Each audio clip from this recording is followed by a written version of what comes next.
Good evening, ladies and gentlemen. The August 14th, 2025 meeting of the Medford Planning Commission will now come to order.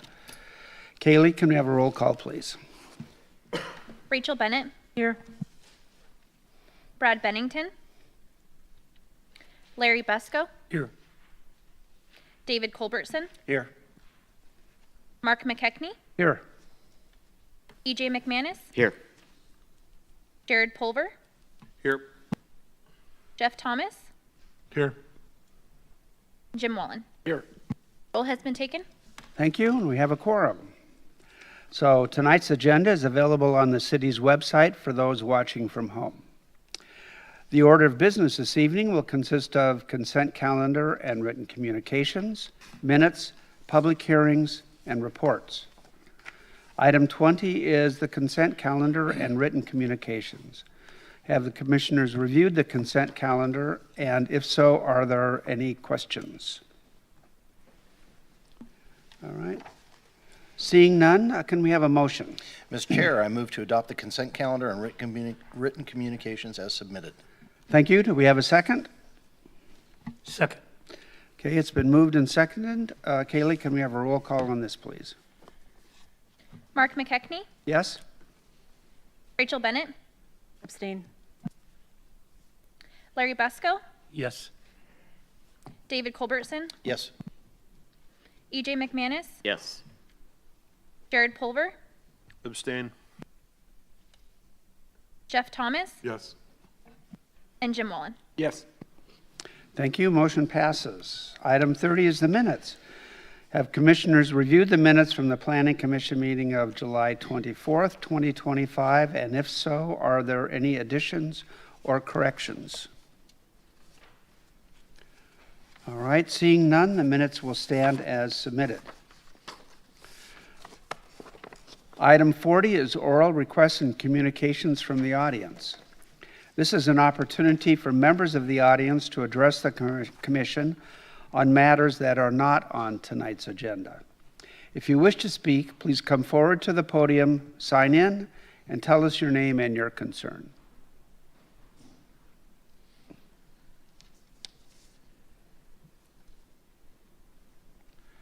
My name is Gary Wheeler.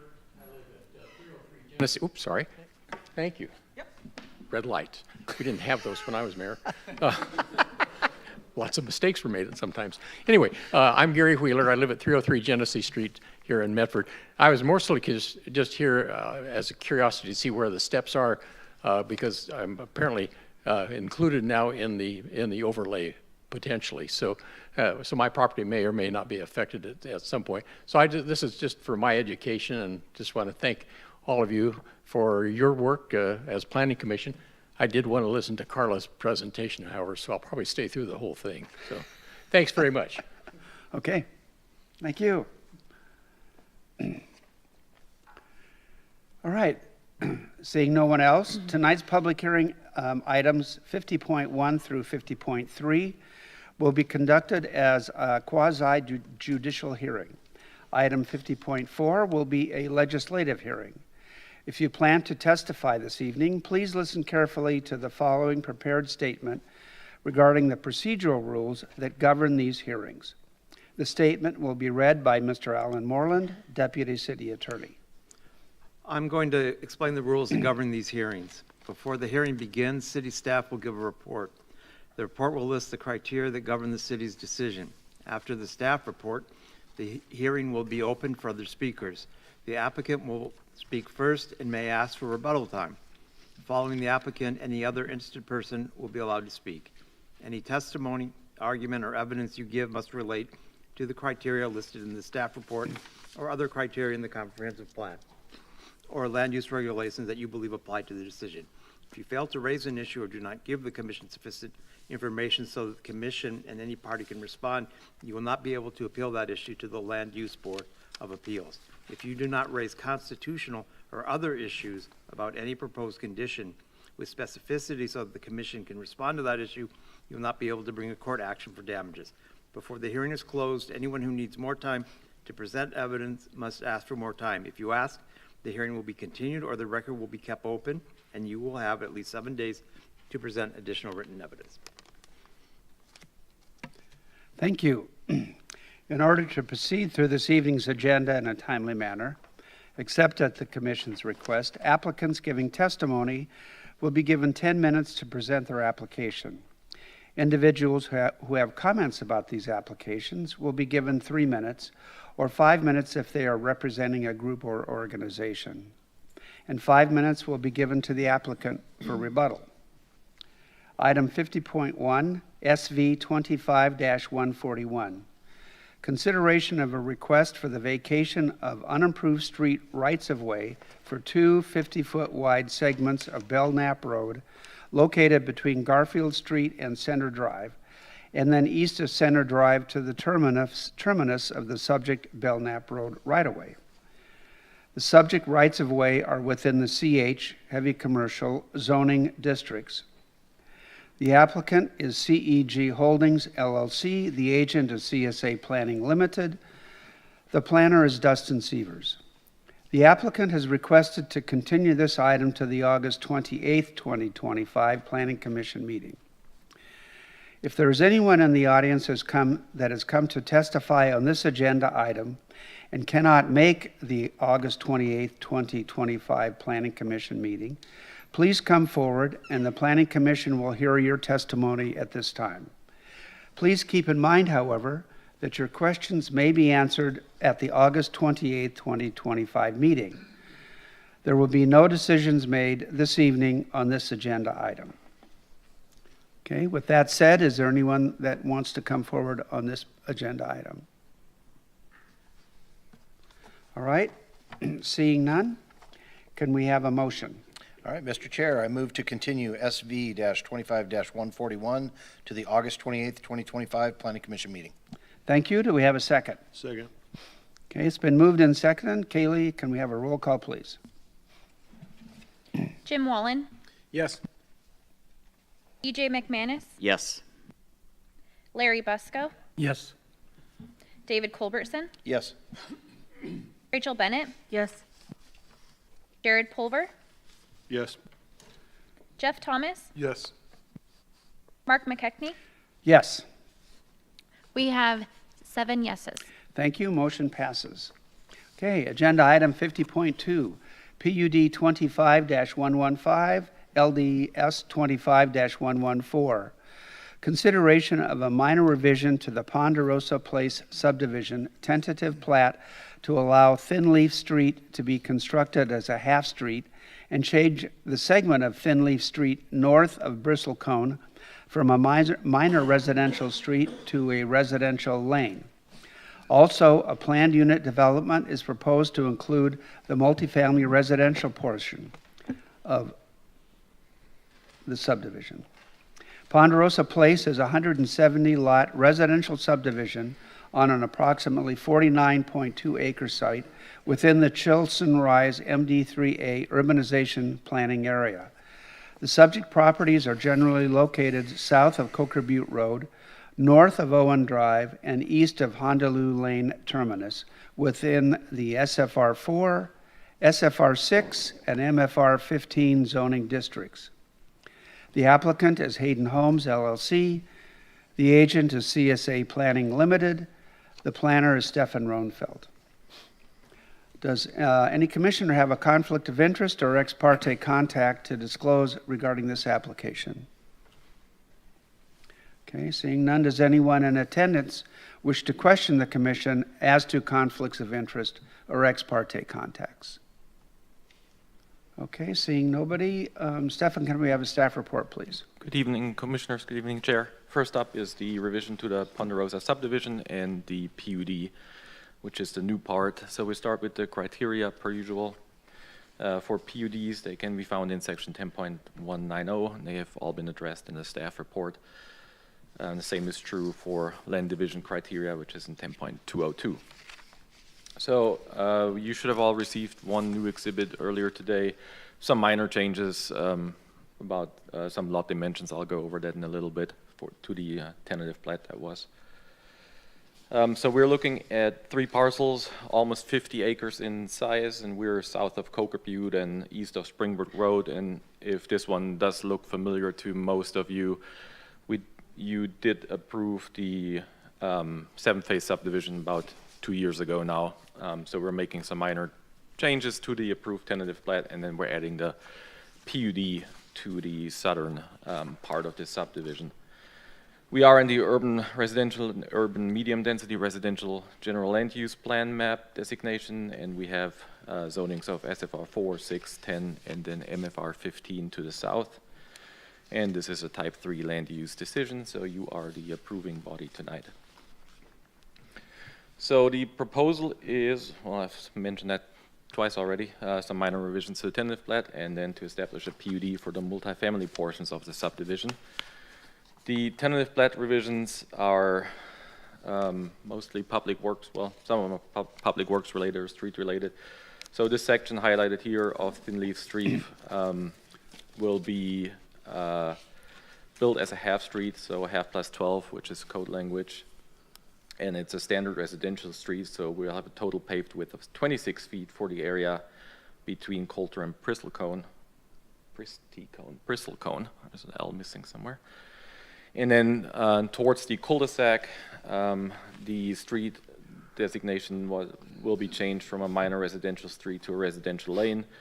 That'll allow for a narrower street, and then there'll be a access easement to the, so since north is to the left, so to the east, and that'll allow for future access if development happens further to the east. So those were the two changes to the street classifications. There were some minor lot dimension changes for lots 79 to 82 to make them all at 58 feet.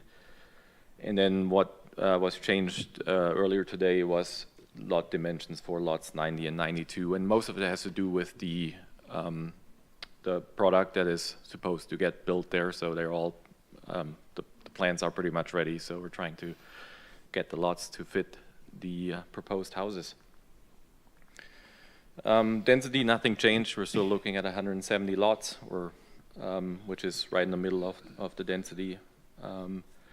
Development standards, all development standards like lot width, depth, lot dimensions, lot size, and they meet the underlying zones. So no changes there either. So for the PUD, in order to be eligible for PUD, the area needs to be at least an acre in size. We're a little over 2 acres for the proposed PUD area. There needs to be a mix of housing units. We have townhomes and single-family residential within the PUD. And then there's also the open space, which is all the way to the south. So highlighted on the left side is roughly the area to be included in the PUD. So that's, again, all the MFR 15 zoned land that is out there. And why do we need a PUD? It's mostly to allow for some changes to the driveway width. So when we established the multifamily housing standards for townhouses, triplexes, we also established a maximum driveway width of 12 feet. So what they're trying to do for the highlighted areas there on the left, they want slightly wider garages and driveways for those townhouses. So that's one change.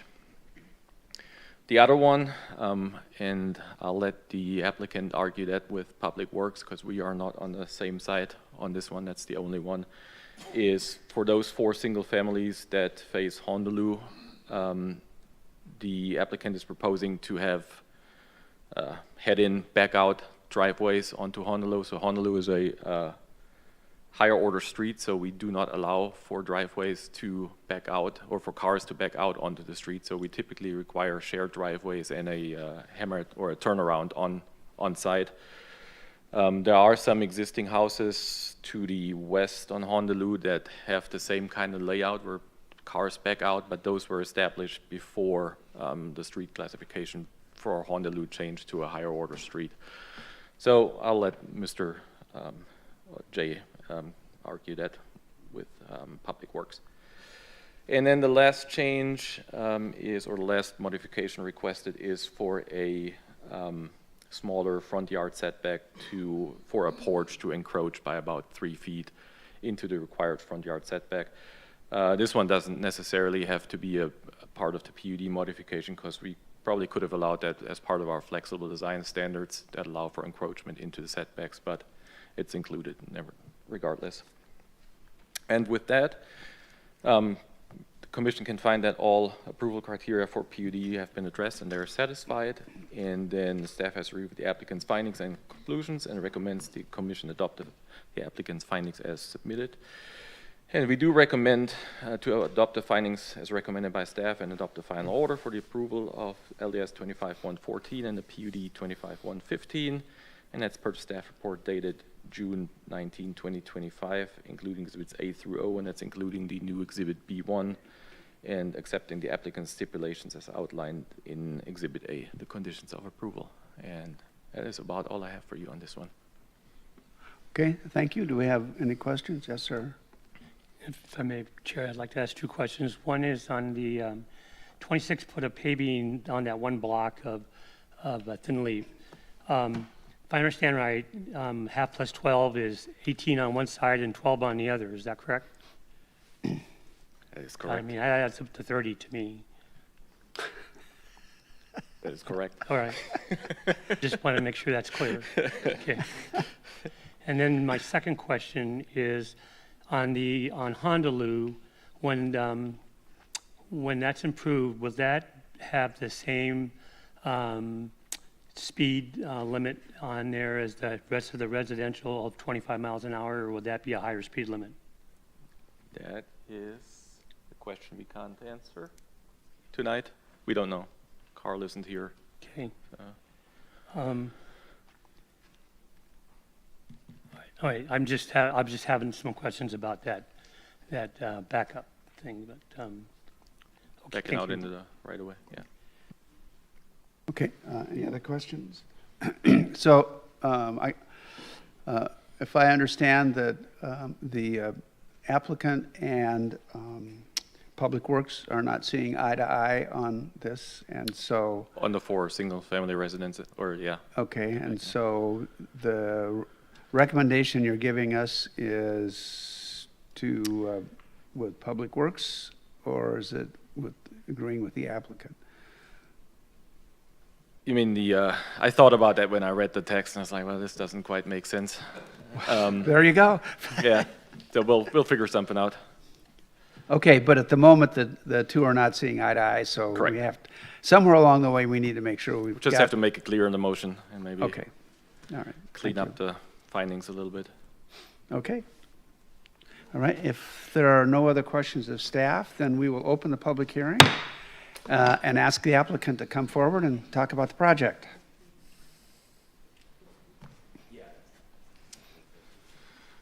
Good evening, Commissioners. For the record, Jay Harlan with CSA Planning with offices at 4497 Brown Ridge here in Medford. I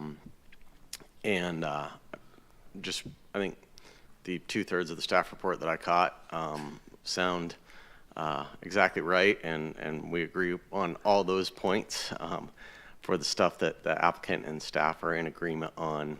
I had a meeting at St. Mary's that ran pretty long, so I apologize for being a few minutes late. Everybody voted to get rid of Jared's gym there, so he's going to be very upset about that later.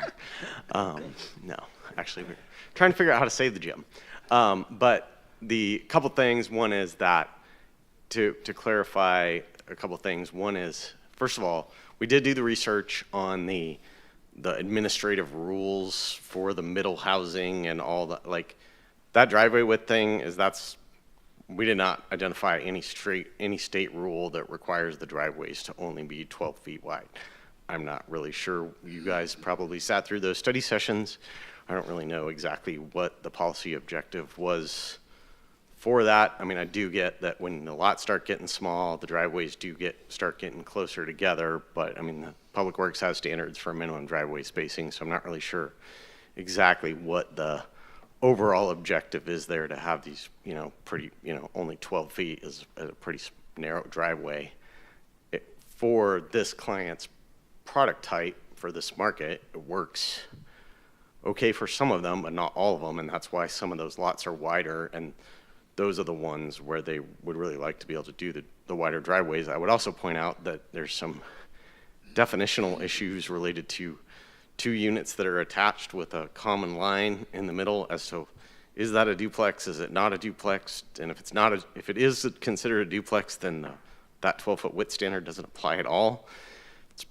I wasn't really able to ever figure it out ultimately, so they want to move forward with their project. So the safest way to approach it was to do the PUD, request the modification for those specific lots, and then when those come in for building permit, planning staff isn't being asked on the spot to figure out what kind of unit this is and whether or not it's allowed to have a 18-foot wide driveway or whatever. So that's the purpose of that request. As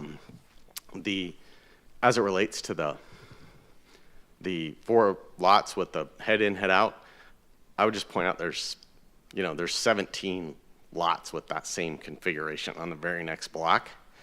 And like the minor collector, not a high-speed facility, I actually don't think it's the worst thing in the world. First of all, it's going to be a while before it gets extended. But whenever that is, I actually don't think it's the worst thing in the world traffic-wise to have a bit of a transition where mid-block, if you're coming or going, where mid-block you got a little bit of backing in and out before you hit a block with 17 houses that are all back in and out, right? So that's really, like, to me, the reason to do it. There's that from an overall flow standpoint. And the other reason is just aesthetic. When you start getting to these densities, like, yes, you might be able to yes, you can get the turnarounds in there in the front yards, but it really makes it so the front yard is basically entirely pavement, right? Almost, right? And it's just not that attractive necessarily. So it's a question of, from an overall planning standpoint, is the loss of capacity on a minor collector, which, travel volume and speed-wise isn't really that different from a standard residential. The main thing is it has a bike lane. Is that better overall urban form than allowing a few lots mid-block? I mean, mostly the design did pretty good to not take too many accesses, but to allow those 4 units to basically have the same type of maneuvering as all the other units in the project. So that's the reason for the request, and under the PUD ordinance, the Planning Commission can approve that request. It's not we want to get our project approved, and it's probably not a hill we're going to die on here, but we would like to be able to have a normal front yard. So with that, I would just open it up to any questions the commission may have. Thank you. Any questions? Yes, sir. You've been waiting for this one, huh? No, it's fine. So I've been struggling with the backing in and out. And, there's a couple different perspectives, but one perspective is of the people who are actually going to live there. And I understand for a number of years that street will probably just operate as like any residential street around anyway, and I agree with that. But once that street is connected to Foothill, it's not going to operate the same way. And those 4 residents right there, the folks that are living in them, may very well appreciate a turnaround driveway in them at that point in time. And so that's the only point I want to make. And I guess I would say is, if that's the case, there's no rule against putting more concrete in your front yard and putting in a turnaround. It's perfectly allowed under the code. You don't have to come back to the Planning Commission for that. Thank you very much. Okay. All right. Thank you. Any other questions? Okay. I guess I'm assuming you want to reserve time for rebuttal if needed? Okay. All right. Okay. With that, is there anyone in the audience who would like to speak regarding this application? Okay. Well, I'm not seeing anybody come up. So is staff ready to have additional comments? And I guess engineering would like to have additional comments. Good evening, Chair, fellow commissioners. Doug Burrows with the Public Works Department. So this is where we get to start to arm wrestle, I guess, a little bit. But actually, I agree with Mr. Besco's comment. I think initially, no harm, no foul. This is going to act a lot like the next block over that was improved as a standard residential street with all those driveways. Core staff's position, as typical, is what the code says. And the code says on high order streets, you need to do shared driveways and hammerhead turnarounds. The hammerhead turnaround itself sticks out about 15 feet wider than the driveway itself. So these are 58-foot lots, so they got some room to wiggle. Mr. Harlan said in his finding that they can do it, it's just not desirable. I also think that the future homeowners there may really appreciate the fact that they can turn around and come out, head in. The biggest difference between a minor residential and a standard, minor collector and a standard residential is the bike lane. So it's one other element that the car is going to be crossing eventually. And I think once it connects a foothill, you're going to see a lot more traffic down that street, both vehicle, bicycles, pedestrians, and the works. So I will say this, I had a really nice printout of the design for that street. And in front of these 4 houses, there is parking on the north side, there's a bike lane on both sides, and then 2 travel lanes. As you head west, it transitions to no parking, 2 travel lanes, a bike lane on either side. And then it transitions yet again into the existing street, which is a standard residential, which is, of course, 2 travel lanes, no bike lanes, and parking on both sides. So there is some transitions happening there that I think will key people into the fact that, hey, this is different here. We're coming into an area that's a different street design. The bike lanes will go away, the road will change width, and so on. So I think there will be some visual cues to people driving through there. So anyway, our vote is that we get what the code says, shared driveways with a hammerhead turnaround. Thank you. Yes, sir. Thank you, Mr. Chair. Mr. Boros, is it true that for a front-facing garage, that on the driveways with turnarounds, the setback for that garage has to be 30 feet, not 20? Is that correct? I don't know off the top of my head. Do you know, Kelly? Setback for those? Let me see. I have the code section on that. I think the garage setback is 30 feet. Yep, it is. So and if, even if they were to try to put most likely they'll put the garage space at 20 feet if they don't need to do the turnarounds. But so it's not a matter of just adding more concrete in the middle, because they could do that, but they won't have any room to They turn wouldn't have the around. clearance. Yeah, you're right. Okay, thank you. Okay, any other questions of staff on this one? Okay, thank Okay, you. thank you. Yep. Okay, Stefan, do you have some clarification for us on a motion? Yeah, I got some language I could add depending on which way you're Which way going. we're interested? Yeah, I can Okay. type it up real quick. Won't take long. Well, we have to have something to present to be able to, Should we just start with the motion that they have, and then we can well, but start the, discussion at that point, is what I'm saying. the That way you can motion we change have, I don't think is really clear on,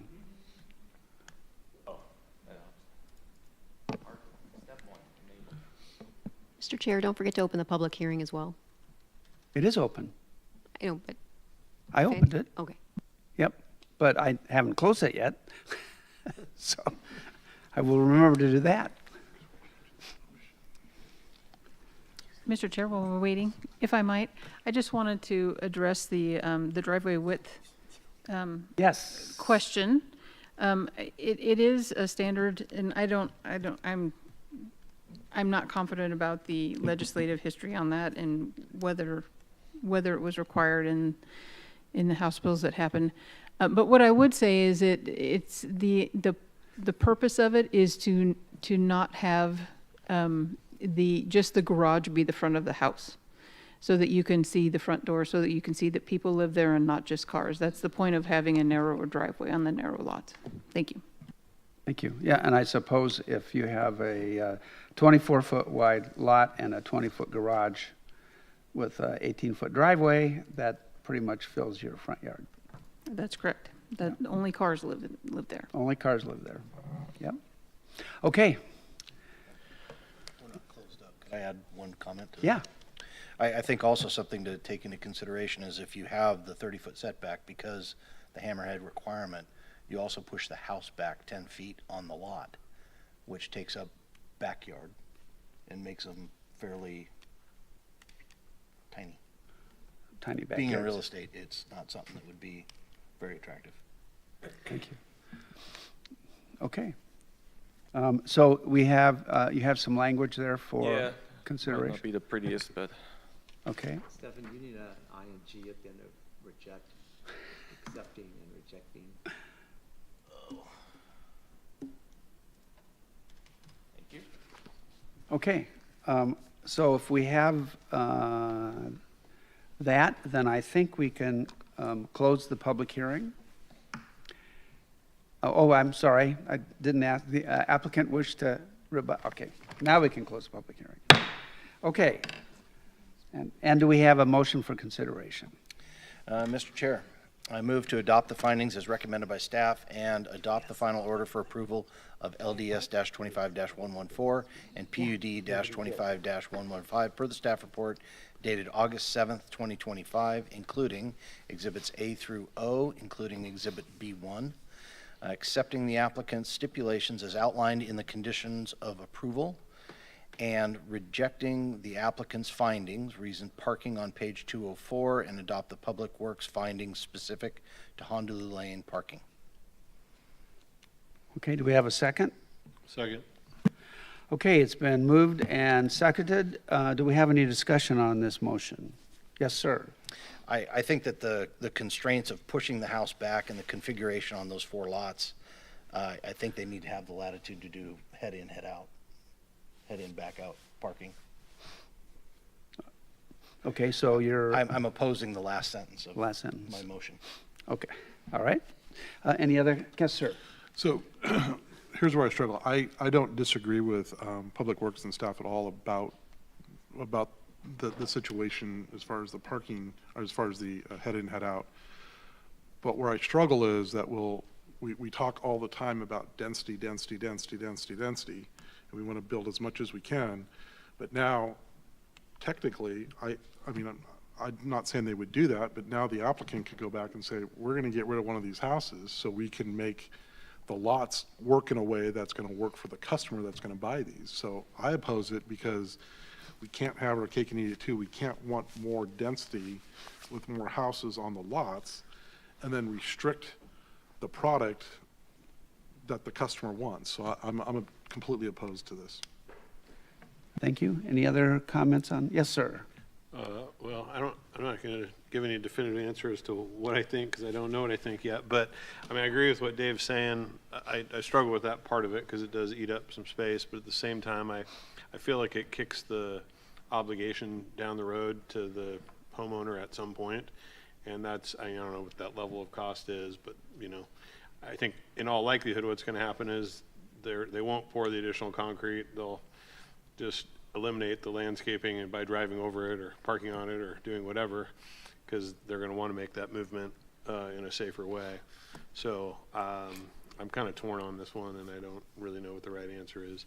But I do know that backing out into a, you know, somewhat active street is not a great situation. So I see both sides of the argument. Thank you. Did you have a comment? Yep. It looks like the request for the wider driveways is on the same lots, are they not? that we're I discussing think as they're far on as- different lots. That was different lots. Okay, Yeah. just, Yeah. It's a different part of the okay. development. I'm just wondering if they're townhomes, can they not build it as a shared driveway so that that added width gives them a little more latitude in how they maneuver across the driveway to get into the street if they're not willing to do a hammerhead? Similarly to Commissioner Thomas, I really do appreciate the inclusion of townhomes and higher density housing, but I also know that's a safety concern for potential purchasers to take those lots. I don't want to discourage, not that I want to have any control over the market, but it would be a discouraging feature to me as a home buyer to have that set up. I just don't know how we request that those lots be more safely designed from our position. So I'm struggling with that as well. I think these specific lots are designed to be single-family homes. Yeah, they're not, townhouses are an entirely different part of the area, and I feel like that is worse then. And- Like now I have and that- even more problem trying well, to figure out how this would work. Yeah, no, the townhouse area doesn't have the same issues as this minor collector. I just feel like Foothill is going to increase that traffic without fail, and I just don't know that that's a safe thing to plan for or to put on the homeowner to install that in the future, should they want to have safety. It sets that up poorly.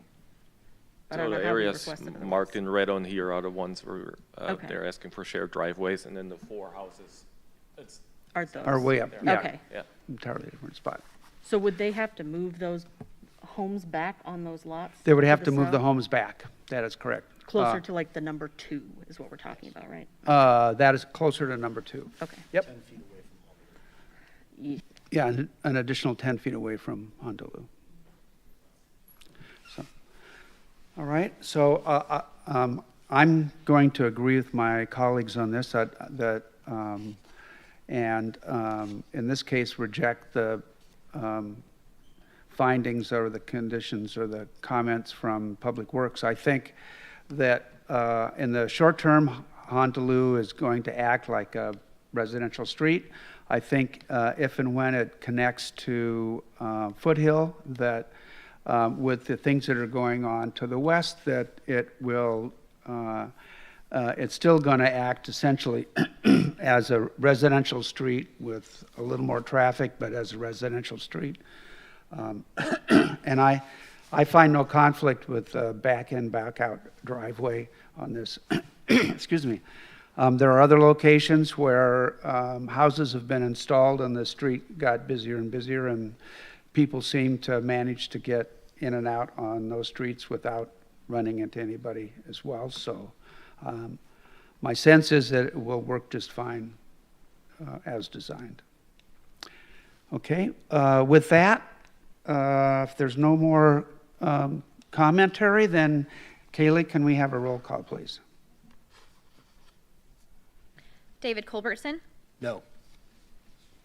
Mark McKechnie, No? Rachel Bennett, No. Jeff Thomas, No. Jared Pulver, Yes. Jim Wallen, No. Larry Busco, Yes.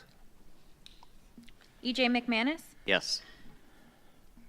We have 3 yeses and 5 nos. Thank you. The motion fails, so I guess we need a new motion.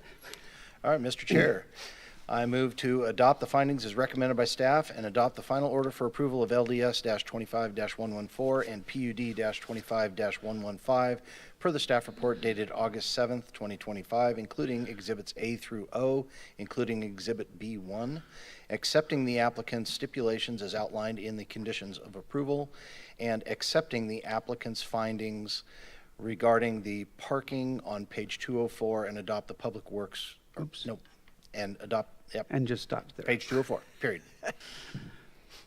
Okay, thank you. Do we have a second on that? Second. Okay, it's been moved and seconded. Is there any further discussion on the revised, the new motion? Yes, sir. Just want to clarify, so basically what you did is you took off the rejecting part, is that right? Okay. And put accepting in Okay. there and Right. stopped it at after page Thank you. 204. Okay, if there's no other comments, then Kaylee, can we have a roll call on this motion? David Culbertson, Yes. Mark McKechnie, Yes. Rachel Bennett, Yes. Jeff Thomas, Yes.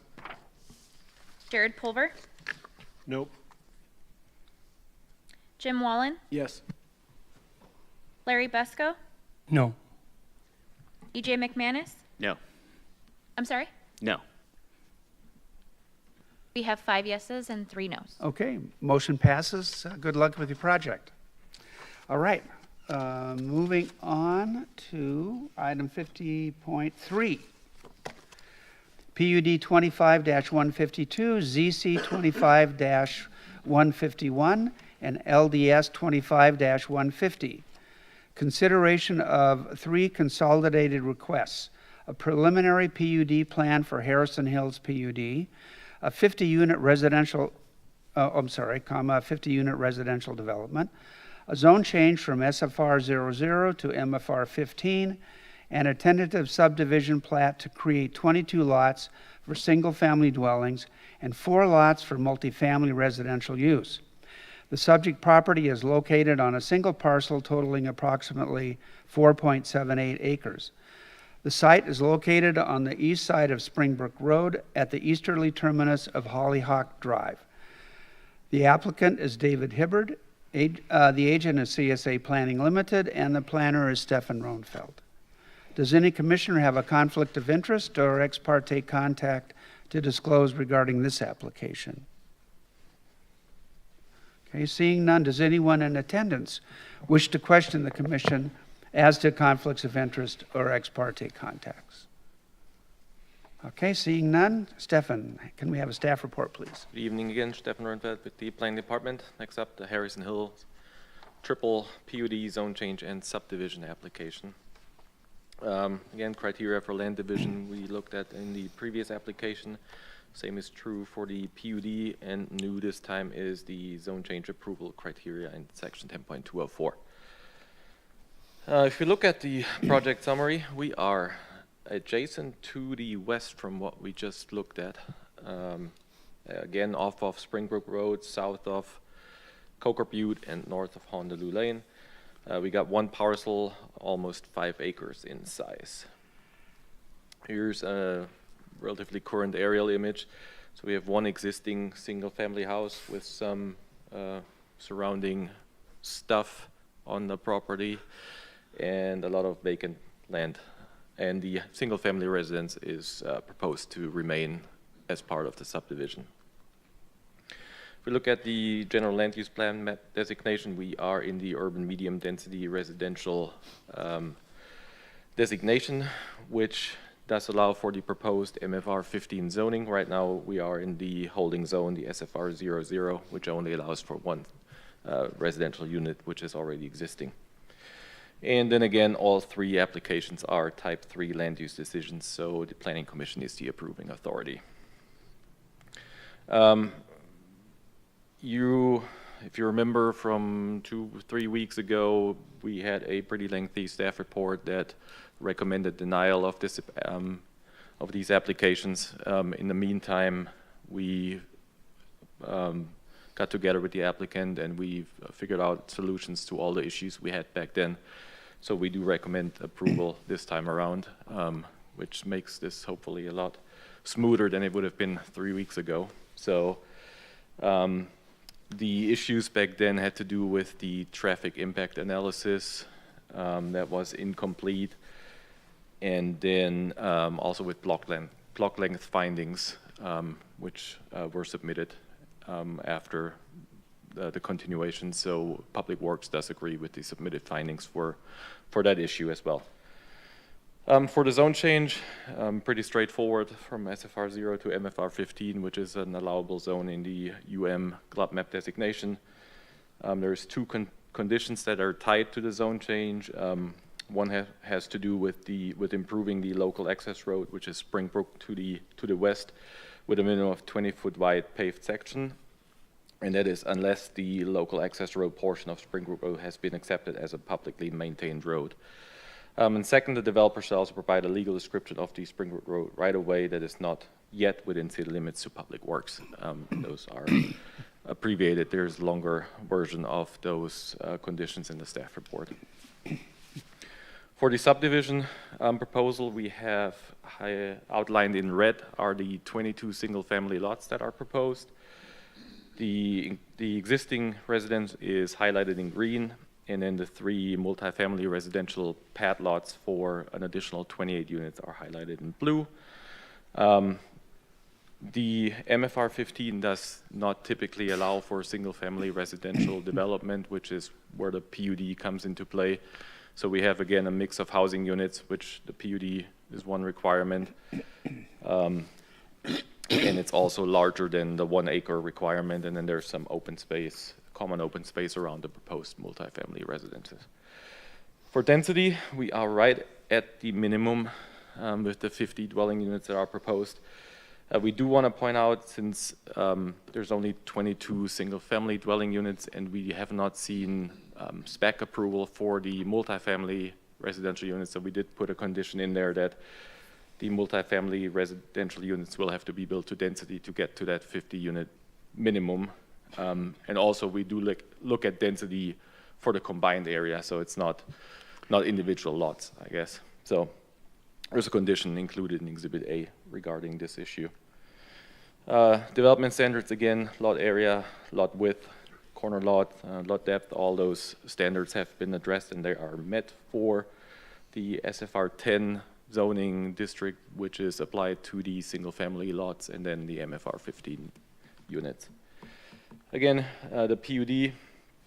So one issue from a couple of weeks ago were the block length findings. So Public Works does take no exception to the provided block length findings that were received from the applicant. And they pretty much show that future development on the adjoining property to the north can feasibly satisfy the required block length. And then we do have the traffic impact analysis that was required, recommended 2 driveways off of Springbrook. One was for the existing single-family residence. That's the arrow on the top. And it also recommends for a new driveway to the proposed multifamily residential development. And Public Works has no issues with the 2 driveways and with the one for the single-family to remain. There's going to be 1 driveway to Foxtail Street. Originally, the applicant was proposing to put a gate there to prevent cross-traffic from the multifamily units into the new single-family development. I guess that was one item that came out of the neighborhood hearing that they held. We did have a meeting, and it is my understanding that there will no longer be a gate, which is also reflected in the conditions from Public Works that's state that the multifamily portion of the development shall take access from both the Springford and Harper Way. There shall be no gates, bollards, or similar obstructions allowed on said driveway access.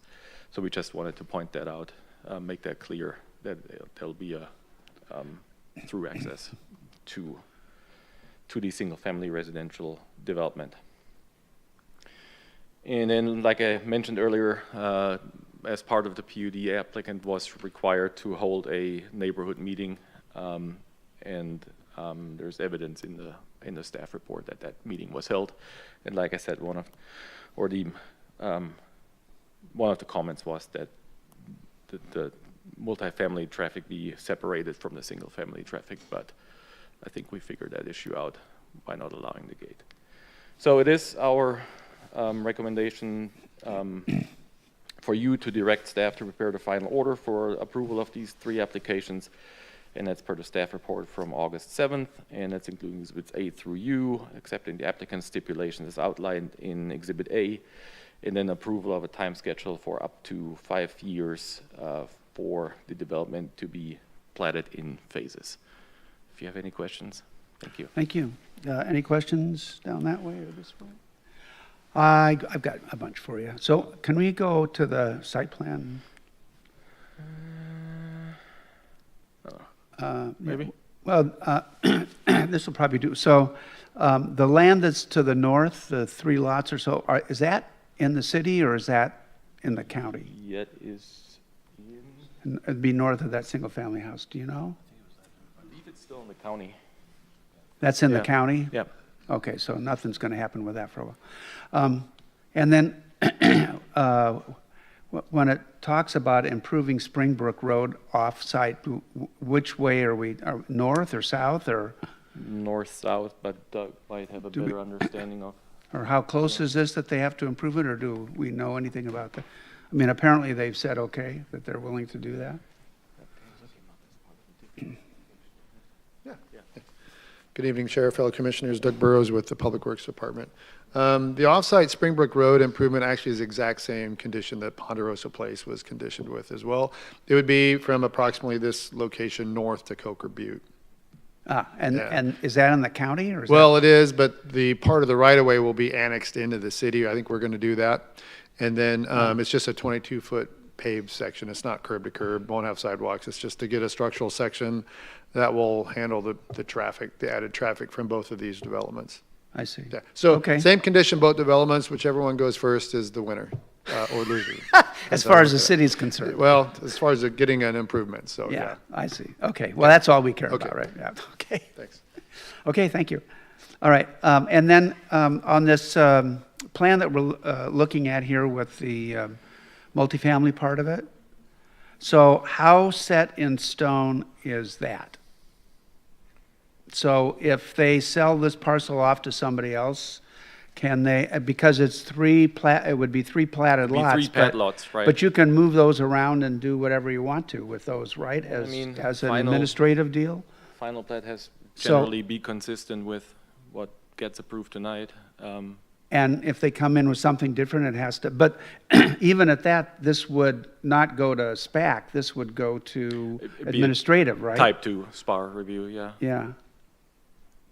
Is that, That's correct, Mr. Chair. So it's under 3 acres, so it would be a type 2. So it's a director's decision with notice. If the pads, those lots need to change, that could be accomplished through a property line adjustment if they're not already, or if they've been recorded. Then we can adjust those property lines. okay, so the proposed access off of Springbrook, which I think kind of ties in pretty nicely with the street that's to the west, and this kind of ties in fairly nicely to Foxtail on the east side, that could completely be rearranged at will. So I would say no to that because I think the traffic study said those are the access points. Okay, all right, So- so we have, I guess my point is that when we say yes to this, we have some assurance that there's things in place that it won't just, the understandings that we have won't just kind of disappear. That's correct. So the buildings may change a little bit. These are just footprints. We haven't seen architecture for the structures at all, so those will require additional review. But the access points are fixed. The storm location is fixed. So there's not going to be a whole lot of opportunity, and the number of units that are required are fixed. Okay, well, they could be more, I suppose, It could be more. yeah.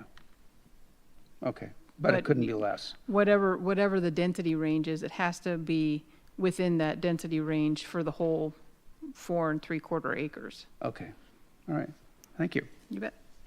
All right, any other questions?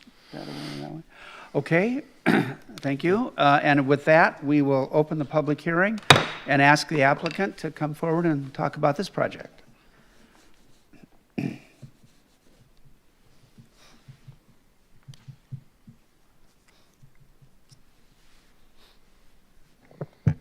Good evening again, Commissioners. For the record, Jay Harlan with CSA Planning with offices at 4497 Brown Ridge here in Medford. I don't have a lot to add. I think Stefan did a good job presenting the project.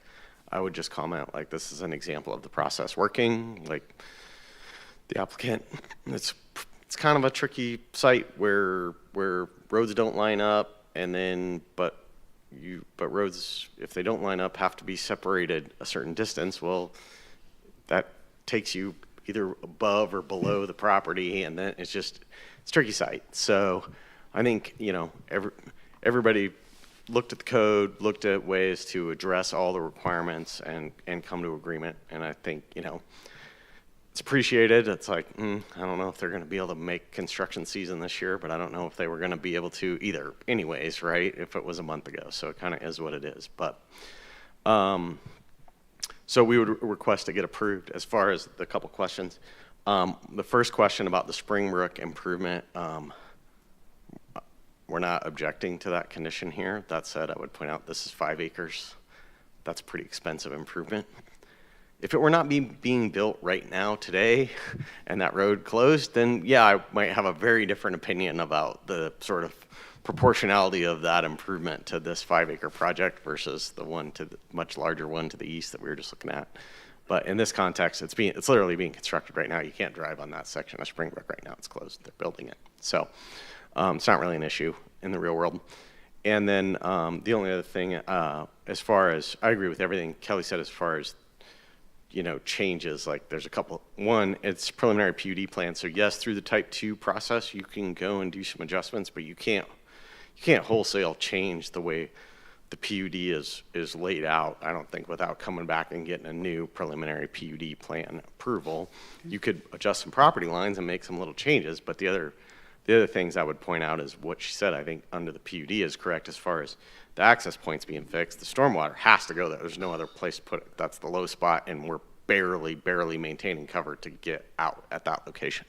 So point is, there's like, it would be an exercise in futilities to do anything that's very different than what's shown there, other than hire an architect to figure out what the building should look like, and that hasn't happened yet, but would probably start if the project is approved tonight. So with that, I would request the commission approve it, and I'm happy to answer any questions. Okay, thank you. I guess you're off the hook on this one. Okay, and I assume you want to reserve rebuttal time. Okay, is there anyone in the audience that would like to speak regarding this application? Okay, I'm not seeing anyone. Staff have anything additional to report? Engineering? Legal have anything to add? Nothing. Okay, well, then I guess you don't need rebuttal time, so we will close the public hearing. And do we have a motion for consideration? Mr. Chair, I move to adopt the findings as recommended by staff and direct staff to prepare the final order for approval of PUD-25-152 and ZC-25-151 and LDS-25-150 per the staff report dated August 7th, 2025, including Exhibits A through U, and accepting the applicant's stipulations as outlined in the conditions of approval, and the approval of the time schedule for up to 5 years for platting the 2 phases as allowed under MLDC 10.202, subsection 4, subsection B. Thank you. Do we have a second? Second. Okay, it's been moved and seconded. Is there any discussion on this item? Yes. Just wanted to make a note that I appreciate the removal of the gate at that exit onto Harper Way. I know that's something the neighbors had asked for in the meeting, and I think removing it incorporates the multifamily residential development into the neighborhood rather than sectioning it off. I think that's a nice move, so. All right, thank you. Any other discussion? Okay, seeing none, Kaylee, can we have a roll call on this one? Rachel Bennett, Yes. Jeff Thomas, Yes. Jared Pulver, Yes. EJ McManus, Yes. Jim Wallen, Yes. David Culbertson, Yes. Mark McKechnie, Yes. Larry Besco. Yes. Yes. We have 8 yeses. Thank you. The motion passes. Good luck with this project. Okay, moving on, agenda item 50.4, CP 25-223, a legislative amendment to incorporate the downtown plan into the neighborhood element of the Medford Comprehensive Plan. The planner is Carla Angeli Palladino. Can we have a staff report, please? Thank you, Commissioners. Carla Palladino with your Planning Department. So this evening, I'm going to go through the downtown plan and ask for your recommendation to City Council. Also want to point out this evening, we do have one new exhibit that was emailed to the Commission. This is a replacement of the Fire Department's comments. They were originally Exhibit F and replacing it with F1. So tonight I'll go through the proposal and the criteria, talk a little bit about the background of the project, give you a summary of the plan, which is a little bit lengthy, talk about agency comments, public comments we've received, and then the staff recommendation. So this application is for a legislative amendment. We are looking to adopt the downtown plan into the neighborhood element of the comprehensive plan.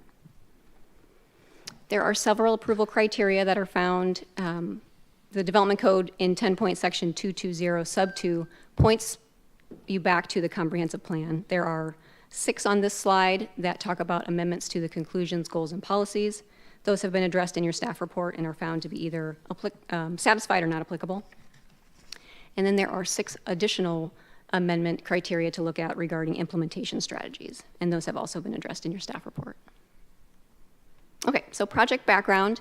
So the updating of the downtown plan and incorporating it into the comprehensive plan was identified as a council goal in the 2023-2025 council goal section. It was funded by a transportation and growth management grant through the state, and we were able to hire MIG, who was the main consultant on the project, and the sub-consultants were ARG and Kittleson and Associates. We did have a 20-plus member advisory committee. Commissioner Bennett was one of our committee members that met several times during the process. We also took this to City Council during a few study sessions and briefings to keep them up to date on the project. And then we had a pretty robust public input and outreach. So project deliverables. So tonight we are discussing the first bullet, which is adopting the downtown plan itself into the comprehensive plan. This is kind of the main visionary document that will go in. There are elements of the bullet points below that talk about expanding the existing downtown boundary, and at some point coming back and consolidating the current zones within that boundary into a new downtown zone. The plan talks about creating some urban design standards and architectural standards. Those would also be talked about in a little bit more detail this evening. Those will come back as well as a code amendment. And then also looking at designating this downtown boundary as the climate-friendly area per state statute. So this 18-month process, we looked at kind of a whole range of different types of topics, starting with kind of a kickoff with the existing conditions and kind of getting a feel for what downtown looks like, going through vision and goals with a survey that went out to the public. We talked through land use and some parking issues. There are detailed kind of exhibits in the back of the plan that talk about kind of all the things that we've looked at. The urban design architectural standards, looking at how we will kind of craft what new buildings might look like and how they're placed on placed on property. Looked at multimodal improvements, and then kind of plan adoption and implementation. So as I mentioned, the document itself is a visionary and implementation document. It kind of sets the framework for kind of moving through how we envision downtown to be in the future, goals and policies that might help us get there, and implementation strategies. Some of the core vision for downtown, as noted here, increasing housing, supporting businesses, increasing multimodal travel options, and then creating a vibrant place that we can be proud of, that people want to come visit and be a part of. As I'd mentioned, this also includes new urban design and architectural standard concepts and expanding the boundary to meet the climate-friendly and equitable communities requirements. In terms of engagement, we had a kickoff survey in the fall of August of 2024. We had over 1,300 responses. That helped us kind of talk about priorities, look at the vision, and kind of look at goals and things like that. At the end of the process, we did a separate survey that talked about prioritizing some of the goals and some of the implementation strategies, kind of what kind of rises to the top as most important. We had 317 folks respond to that. We did interviews with community partners. We held 6 advisory committee meetings with the advisory committee. We had 3 community events that were open houses, plus we had an open house specifically to the climate-friendly area boundary. We had 2 council study sessions and a council briefing. So the first chapter kind of talks about also the prior work and the relevant plans that apply. So this kind of goes through just a little summary of each of the kind of downtown plans that have happened before us and some of the other existing documents like the park strategic plan that kind of feed into the implementation of this document, as well as like the Bear Creek master plan. Chapter 2 kind of talks about kind of where we are today, some of the current conditions. So as you can see on the map, this is the general land use plan kind of map that we currently have. The black dash line is the historic district. The kind of faded green line is the existing central business overlay. The kind of hatched white area is what we call the general or the city center general land use plan designation. So that's kind of like the core downtown GLUP designation. And so you can see the other GLUP designations surrounding that: commercial, multifamily, and some of those other things. In terms of zoning, also kind of a patchwork of different types of commercial zones. The kind of outer dash boundary is the new proposed boundary, and you can see that that now would include Hawthorne Park and some of the commercial areas to the east of Hawthorne Park, as well as properties to the south of 10th.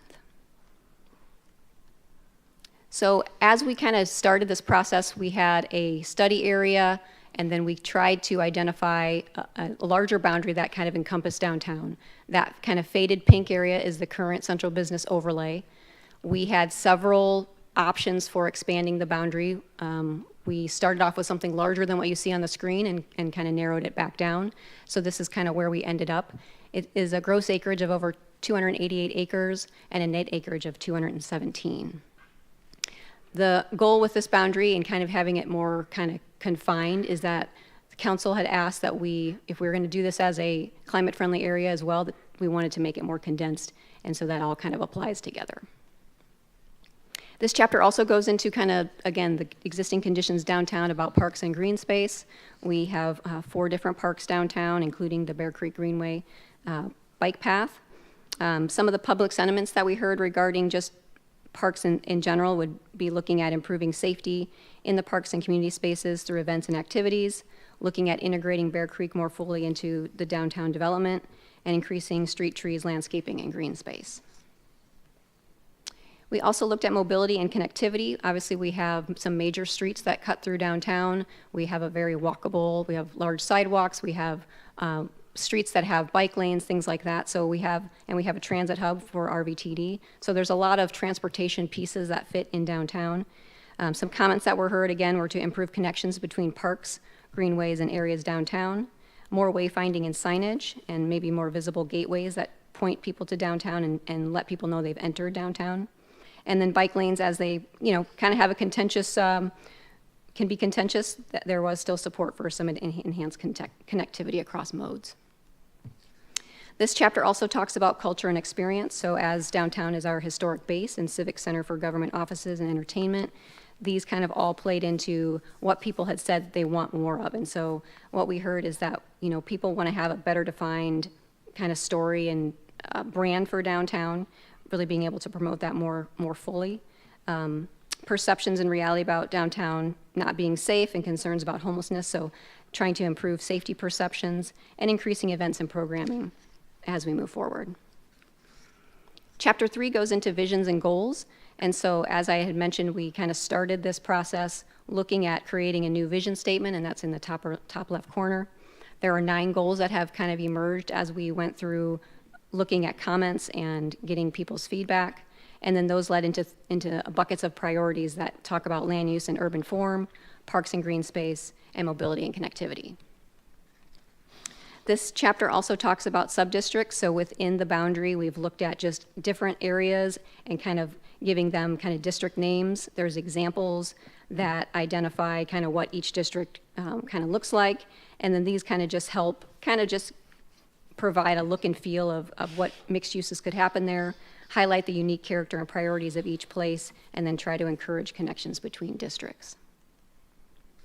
Chapter 4 talks about kind of moving forward and what downtown can be and some of the projects that might be kind of catalyst projects moving forward. Those are the 6 bullets in the middle there. So these were developed based on community feedback and opportunities seen through the plan's development. They helped to implement the vision and goals identified.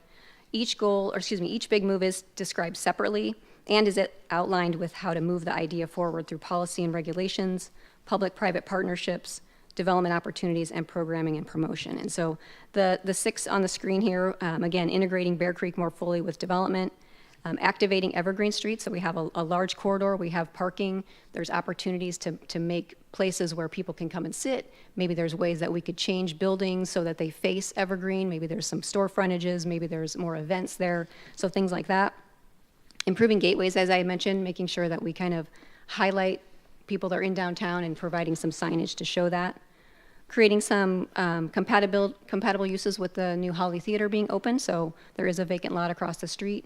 So the rendering kind of shows maybe activating something before theaters, maybe having food trucks, maybe having some shows before, things like that. So just making sure that there's kind of connection between what we have and what could be. And then in the future, that site maybe having more of a building on it and something more permanent. We also talked about creating a community food hub. A lot of people, like being able to hang out, having different types of food, things like that. So it'd be great to have a space like that in downtown. And then alley destinations, really looking at our alley system and being able to provide, many of them already have it, but art and maybe more lighting, things that kind of make connections as people are going to other places they want to go through and be a part of that and see what's happening in there. This chapter also talks about the urban design concepts. So there are different types that have been established to kind of regulate building design, frontage conditions, and streetscape expectations. So there's an A corridor, a B corridor, and a C corridor. The A corridor kind of has the highest level of design emphasis, and so it's really looking at, if you think of like Main Street, the buildings are up to the street, there's a large pedestrian area, there may be areas for seating, there's probably patches of landscaping. you really have a feel for what's happening inside those buildings, because there's probably lots of windows and things like that. So that's corridor A, and those are the green corridors on the map. The B corridors are just kind of serve as connectors and transitions between the A corridors. They support mixed use and residential areas, and also, again, still trying to put buildings closer to the street, but maybe having some parking that's on the side and not having so much emphasis potentially. And then the corridor Cs, there's only a few of those. Those are a little bit more flexible, and that those help support access and service functions and transitions to lower intensity uses. So this is just giving you an example of corridor A. Again, buildings kind of up to the street, a high level of landscaping. The buildings have different sizes and heights and articulation, and being able to kind of have the parking and all those kind of service functions to be on the back. This would align with some specific architectural and design standards moving forward that we would come back with as a future code amendment.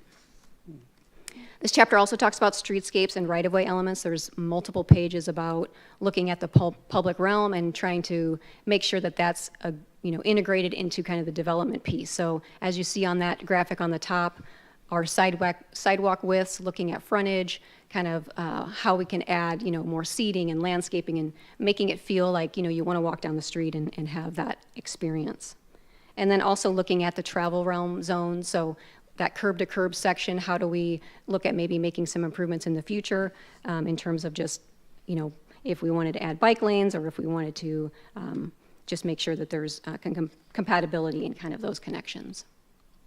This also talks about alley access improvements. It talks about pedestrian connections. So there's a lot of stuff in that section of the plan. Last chapter is implementation, so the goals and action matrix. This really identifies the different short-term, medium-term, and long-term goals for the plan. There are 27 strategies outlined, each with their own set of implementation measures. And so those are identified as well. So we had a Planning Commission study session a week or so ago. There were some questions that I'm hoping that I can help answer. One of the questions was about residential vacancy downtown. And so when we first started this, looking at existing conditions, the boundary you see on the map was kind of looked at for residential density. It was approximated that there are about 3,500 residents in that boundary you see on the map there, 1,457 households, and just over 1,400 dwelling units. So that's just kind of giving you a sense of looking at that location and what kind of the housing density looks like. In terms of vacancy rate, the overall vacancy rate is unknown. I don't have a detail of those units, how many are occupied or not. We did ask a question for a different project regarding the Genesis apartments, so that's the newest kind of residential development downtown. Those are 63 units, maybe 63 units, and asking kind of what their vacancy was. So as of February of this year, they were at 80% occupied, and they were projecting to be at 90 plus in March. So it's August, hopefully they're at 100%, but I don't have an update, but that's kind of where we have for that. The second question that was asked at the study session was regarding park safety. Was able to talk to Sergeant Antley. He heads our livability team, and he just kind of provided just some information about Hawthorne Park, and this is calls for service, so as people call in 911 or dispatch for help versus police-initiated actions to help deal with issues. And so you can kind of see the trend where, we were kind of even on starting in 2019, things have kind of gone up and down, but as 23, 24, 25, the police-initiated actions have gone up and the calls for service have gone down. I also spoke with him. He understands that there are still issues, but that there has been a vast improvement since 2020 in terms of looking at helping the homeless folks out there and making sure that it's feeling safe downtown. Agency comments, we did not receive any. There were no comments from the Medford Water Commission. We did receive comments from our Public Works Department. Those were actually updated and put into your packet before it published, and so there were some changes in the implementation section in terms of their lead on some of these strategies. They didn't want to be the lead necessarily, so we kind of updated that and made a few changes also to kind of the stormwater language. So that has been updated. I did receive emails this afternoon saying that they were okay with those changes. And then the fire department, the information I sent out to you today just included some additional information about, you know, really making some considerations for emergency response as we move forward. If we're looking at activating alleys, making sure that there's kind of a balance between safety and how we do that. Public comments, received 12 kind of property owner inquiries via phone, email, and counter. 7 of those folks are in the proposed boundary, 3 are outside. 1 did not provide an address, so I'm not sure if he's in or out. And then one gal called, I called her back, and we never were able to connect. So of this, really a lot of questions about the plan, impacts to their property, and proposed changes. So those were kind of generally kind of what we talked about. So with that, staff is asking you to initiate the amendment and forward a favorable recommendation to City Council for approval of the CP 25223 per the staff report dated August 7th, 2025, including all exhibits presented. Thank you. Be happy to answer any questions if I can. Thank you, Carla. Any questions down that way? One? I know you've got some. And you have some. Okay. Go ahead, Jeff. So I have a lot of questions. Sure.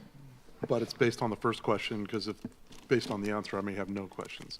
Is this an aspirational document as seen by staff, or is this an action item document? It's both. So it identifies what we want the vision to be for downtown, and then it gives us tools to implement. Because I actually read the whole 147 pages, and I Okay. read it many, many times. The issue that I have with the document is that it conflicts almost in every single section. So the things that I wrote down that I thought were important just from my background is become a regional destination at the same time that we don't want to have parking downtown. Where if you're going to have people come from outside and support business, whether the local business, but yet when they come downtown, they get ticketed, there's something that could be actionable, like let's fix the parking issue. That's something, because when Commissioner Bennett was speaking at the work session, you're like, hey, let's tackle some stuff that we could actually accomplish immediately and start showing the public that we're working on a downtown plan. So, I mean, there was one thing, support existing businesses and attract new businesses, but nothing in the document that I read explained how that was going to happen. So that seems very aspirational. Well, let's support existing businesses. Well, what does that mean? Mm-hmm. And how are we going to attract existing businesses?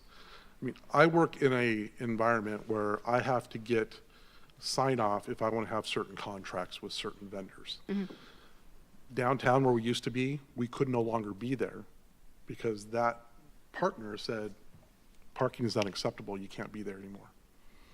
So I want to make sure that we're working on things for the downtown plan that are actually hitting the things that we're going to improve, perception of safety. So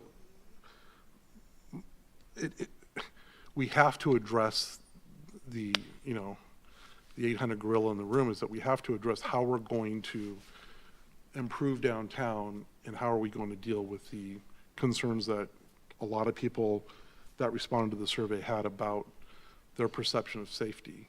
And maybe it's not even their perception of safety, maybe it's just, hey, how can we deal with the homeless issue downtown? So not me personally, but so the person who comes downtown feels like it's a place they want to walk around in, sit outside, do those things.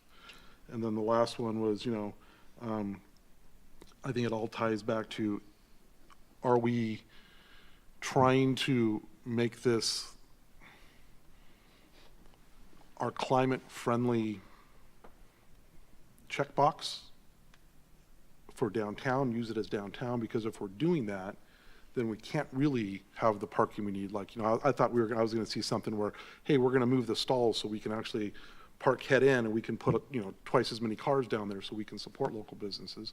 Or maybe because it's aspirational, it's almost just like something we put on the shelf. And then my last statement would be, and then I won't ask you more, is the first thing that I read in the document was all the past plans that we've had for downtown. Mm-hmm. But nowhere in the document did it say, here, this plan in 2002, here's what was accomplished. Here's the plan for 2012, here's what was accomplished. So I hope that this is something that moves forward and that we actually are having accomplished things with the plan versus us just going, yeah, let's just put this on the shelf and we'll do this again in 2040. But that's just my comments, and I won't have any more. I guess I would just like to respond by, there are some implementation strategies that do talk about parking, that do talk about how to gain businesses, things like that. So I'd be happy to pull that up and kind of show you those. So there are some things in Well, there. I read those, but they were very, kind of, very vague and very aspirational. I mean, they weren't like, here's things that we can fix. We can start working on parking tomorrow morning, and here's how we're gonna improve it for next Thursday. Sure. There was nothing like that in the document. And I would say the city is aware of the parking issue downtown, and that is something that the city manager's office is trying to spearhead. And so I think aside from this plan, there will be some conversations and some things changing for parking that will come faster than what's in this plan. All right, thank you. Comment? Yeah. So I'm still not clear in terms of incorporating Bear Creek, how the city can do that when it's the Division of State Lands that basically has control over the creek up to the high water mark. I've had litigation involving that, and you really don't have the authority without the state's approval, so I'm curious as to how that's going to fit into this plan. And another question that I think has been asked, maybe it hasn't, what happens to this plan if we build a $10 million minor league baseball stadium in Hawthorne Park? Because it's going to change the character of downtown significantly with that facility in place. So in terms of the integrating Bear Creek, yes, we will have to address any state requirements from DSL or anything that has to do with floodplain and all those kind of things. It's no different than any other, adjacency to a water body. I think the idea here is if we have opportunities for redevelopment, that we want to have opportunities, not necessarily that's going to be all the way up to the creek bed, but that there is some opportunity for turning those buildings to the creek and providing for people to be able to access them. So we'll have to work on both of those pieces in terms of what does the state require and allow us to do, what's being proposed, and trying to integrate that instead of everything just facing the street and we just say, okay, the creek's back there, we don't care about it. So I think it's really just looking at how do we make that change over time. We haven't had those opportunities. So if somebody comes in that has creek access, then we might have a chance to kind of see what that looks like. And then in terms of the second question, remind me. If we have a the baseball yes. park, yeah. Yes. So the baseball stadium kind of came in mid-plan, the idea of it. And so we recognize that as, we put in Hawthorne Park not because of the stadium, but because folks on our committee thought that Hawthorne Park was integral to downtown. The baseball stadium kind of came as after that. And, that kind of is its own separate development. It's a little, it's a component of the downtown boundary. It is not the full thing. There's so many things that can happen on other locations and that we want to happen in other locations. We see that as obviously a catalyst project. It may or may not happen. And so it was not specifically kind of said, hey, we're only doing this thing, because that's only one thing. There's a lot of things that we want to do in downtown, and that would just be one piece that may help us change things, if that answers your question. Sure, thank you. Sure, thank you. Did you have one down there? Yes. Thanks, Carla, for the overview. Quite a lot of work. I had a few questions, but I inadvertently pressed Apple update, so I'm waiting for my pad to come up. But I'm trying to go based on memory. Okay. So if maybe to help me, you showed in your presentation the corridor visual map. Oh, sure. If The you A can bring corridor. that up. Do you want to see that? Sure. Yeah.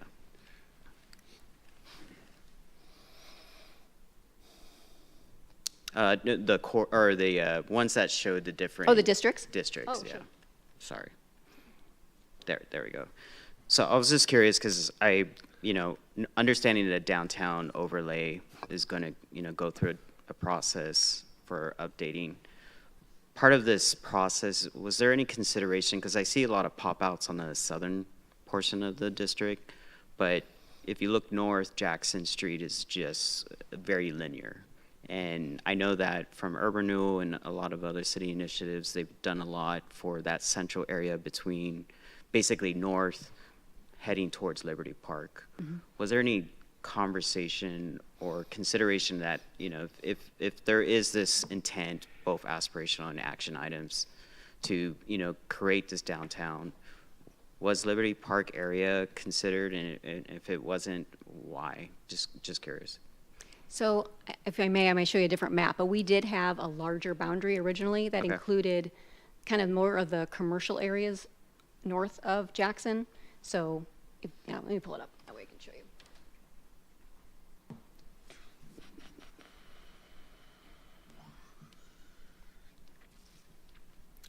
So the map on the left-hand side with the yellow, everything north of that pink boundary is Liberty Park. And so it was all of the commercial areas within Liberty Park that we had originally considered to be part of the new downtown boundary. And then obviously you can see there was a section that also went south. We took this out to the public. We took the one on the right out as well, and we kind of got half and half. Everything that we heard was split. Like we like the one on the right, we like the one on the left. And so when we took it to council and we had the conversation about the climate-friendly areas, the conversation was we need to make it smaller. We don't want it to be this big. And so that's how we ended up with removing Liberty Park. Okay. And also because Liberty Park has its own master plan, the thought would be that we would use that and that we would maybe come back and have design standards in Liberty Park that would be complementary to the downtown plan. So those were kind of how we thought about it. Perfect. Thank you. You're welcome. Okay, do we have any questions down this way? Yes? Okay. Yeah. I was just going to ask, with the constricted area that they ended up with for the downtown and the residential portions of that, by restricting it down, does that increase the density requirements for that portion or not, or doesn't really affect that at all? The allowance for residential, you mean? Mm-hmm. It doesn't. I mean, for the climate-friendly area, we need 149 net acres. And so we will And you got be that? able to meet that. Mhm. Okay. Yes. All right, thank you. Based on the proposed boundary. Okay. Okay, Rachel, do you have? Yeah. First, thank you again for all your work and the city's work on this plan. It was a huge undertaking, and over a long span of time, and facilitating that kind of conversation takes a lot of work. So lots of appreciation for that. Thank you. I also really appreciate the attachment that has the action items broken out and the supporting and potential partners, the timing of each phase, that kind of thing. Because my primary concern in reading all of the comments at the end and in attending these meetings is a recurring theme that I really struggle with is the buy-in from other potential partners, particularly on the concerns around homelessness.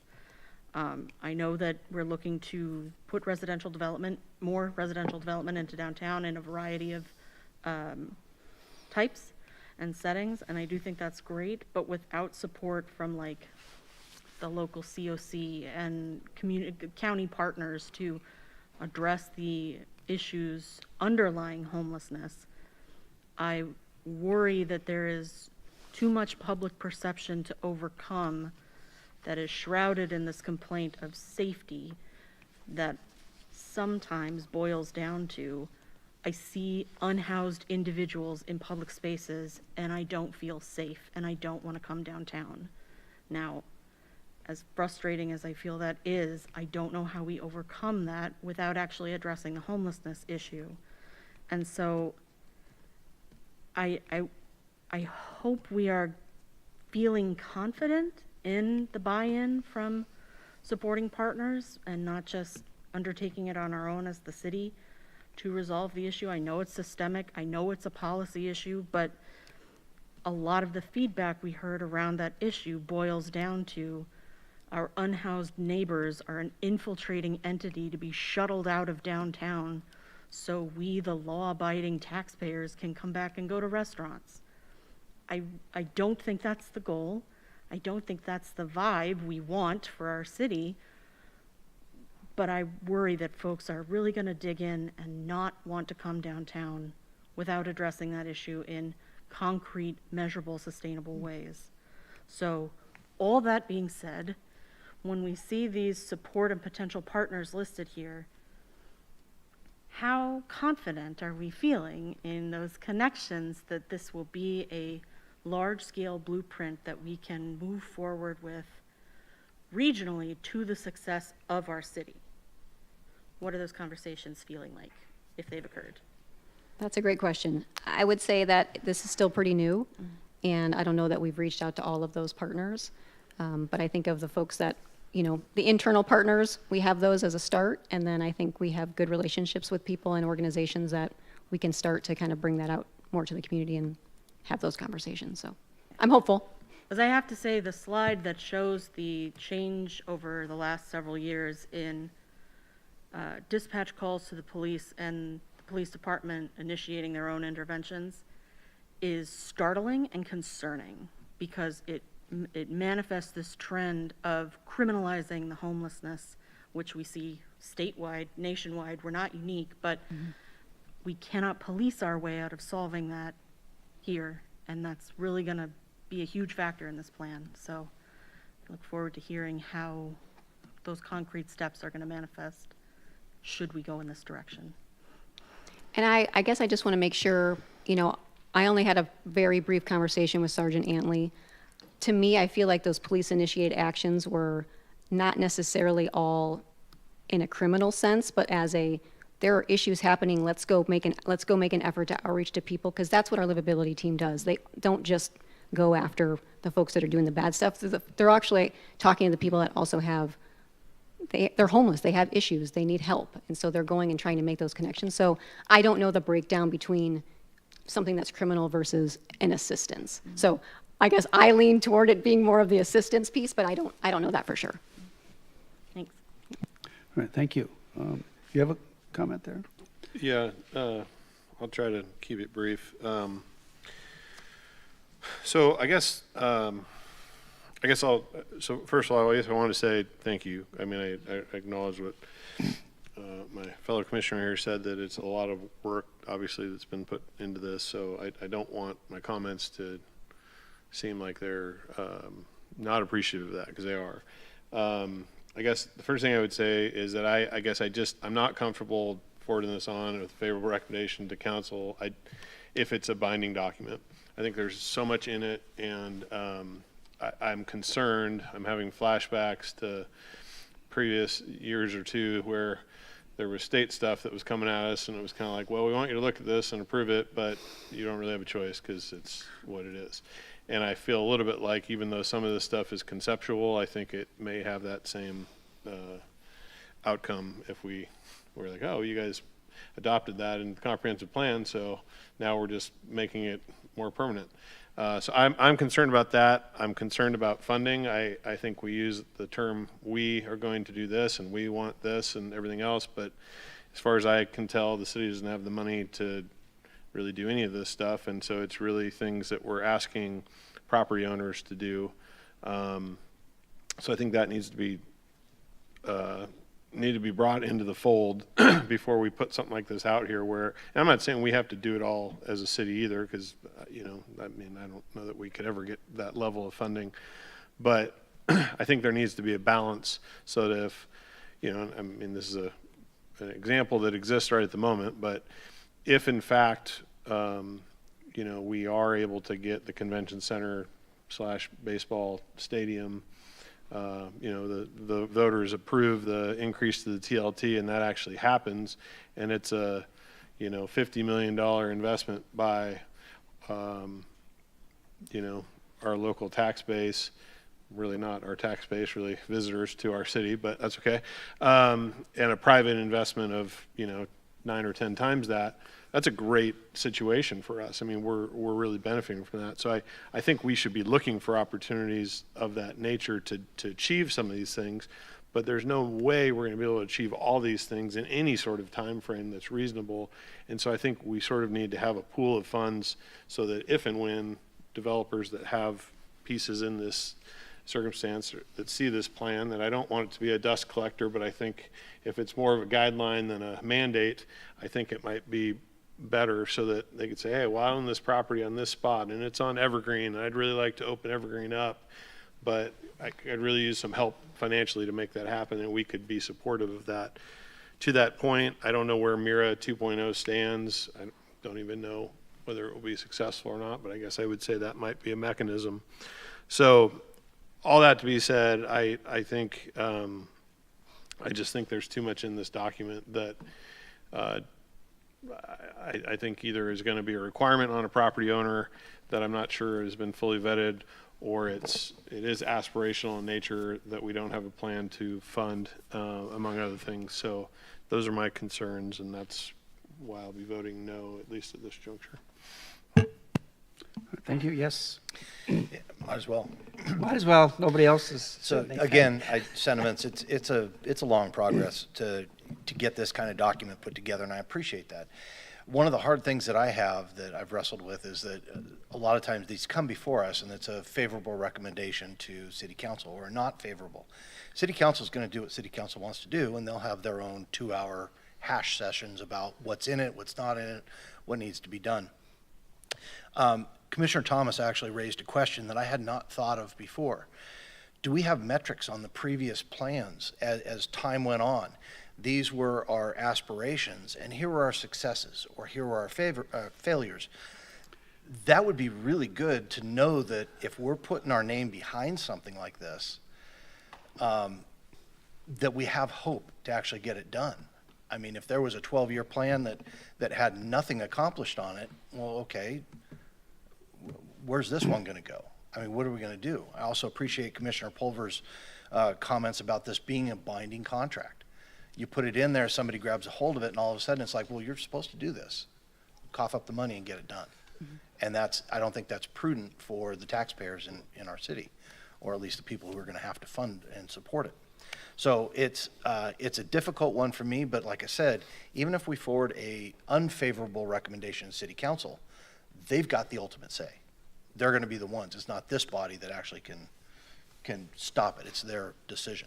So I guess that wasn't really a question. It was more banter. You're venting?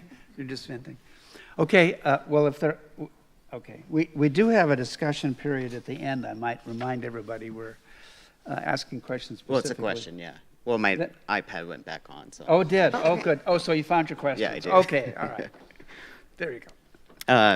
And this would obviously help with at least my input for the discussion part, but I'm assuming as this process went through, the assumptions of some forecasted initiatives or, I would say leverage either on the financing side or the policy side is going to be probably complementing those future initiatives. Is that a good assumption? In terms of like future budgets? Future budgets or future developments or future purposes of creating, and I'm again focusing on the downtown boundary overlay. I don't know that I quite understand your question. So yeah, I'm just assuming was this plan with all the elements in it, taking in consideration of forecasted either assumptions of funding that was coming down either through, going with the CFA, but were there other elements or initiatives that were forecasted that if there was this consideration of plan, it would benefit that future strategy? I mean, this was kind of the start of looking at a kind of projection of what could happen in downtown. Okay. We did scenario planning on some properties that we thought could be redevelopable, and so there was that. In terms of budget, though, that would need to be budget by budget. Okay. And kind of identifying those projects that are priorities. Okay, that helps. Thanks. Thank you. Well, if I do have one more question. one more It's question. a genuine question, I swear. All right, because we will have common. No. It period at has the a end. question mark at the end, I promise. Okay. All right. Well, you're the legal expert, so. I'm so sorry to the two Well, individuals that are actual lawyers at the other end of this table. Unless that was a jibe, and No. that's very rude. Is this to be considered kind of like a document that is going to set the tone for how we want to shape? This is meant to reflect how we want to shape the city moving forward, and not really a binding like blueprint of these are the standards we're going to set for everyone to follow. It's more like, this is the vibe of the party we want to plan, and here are some steps that will help us plan said party with various entry points and approaches, but we don't have to check every box necessarily, depending on funding, depending on policy. Is that what is being asked of us to approve in this document, that this is setting the tone for future plans versus a blueprint? It is setting the tone, but it also has some specific pieces that are going to come back to you that, again, can Right, be the kind of next steps modified. that There's were going to be code identified. change. There's going to be some architectural standards, things that are going to be in Chapter 10 that are going to be the implementation piece will follow. And so those will be the more concrete pieces. Right. This is the roadmap, but it is leading us towards some of those changes. Okay. I think the framing is helpful. Yes. Thank you. Okay. It was. I heard the question mark. What, another? One more question? One final Please. question. This Yeah. actually No, is a that's okay. question. Please. When this goes before city council, what is their latitude to pull pieces apart or to make modifications to the document before it's codified? I mean, I think they can. We would obviously ask for a continuance because we'll have to rework it. So, yes. Thank you. Okay. And Chair, if I can just maybe answer the question about the metrics. Yeah. The thing that sticks in my mind is as Commissioner Pulver talked about the Medford Urban Renewal Agency, it's the City Center Revitalization Plan. It is talked about in here briefly. I would say that is a document that you could say some of those metrics have been met. We built a parking garage. We did streetscapes. We did Vogel Plaza. So, I mean, there are pieces of, at least that one that sticks out in my brain as those metrics, some of those metrics have been met. In some of those others, like downtown plans, if you look at them, they're very aspirational and they're very generic. And there isn't anything, I mean, there are some things that say, hey, you should go do, I think one of them actually said a conference center. We haven't hit that metric yet, but it's still relevant. We still think it's a good idea. We still want to move it forward. So just to kind of talk about the metric piece, I hope that helps. Thank you for the questions. Appreciate it. Okay. All right. Thank you. Let's hear from the public. All right. Yes. Now, with all that said, is there anyone in the audience that would like to speak regarding this application? Please come forward. Make sure you've signed in legibly on the sign-up sheet there, and tell us your name and your address and offer your testimony for consideration by the commission. You could do that afterwards if you'd like.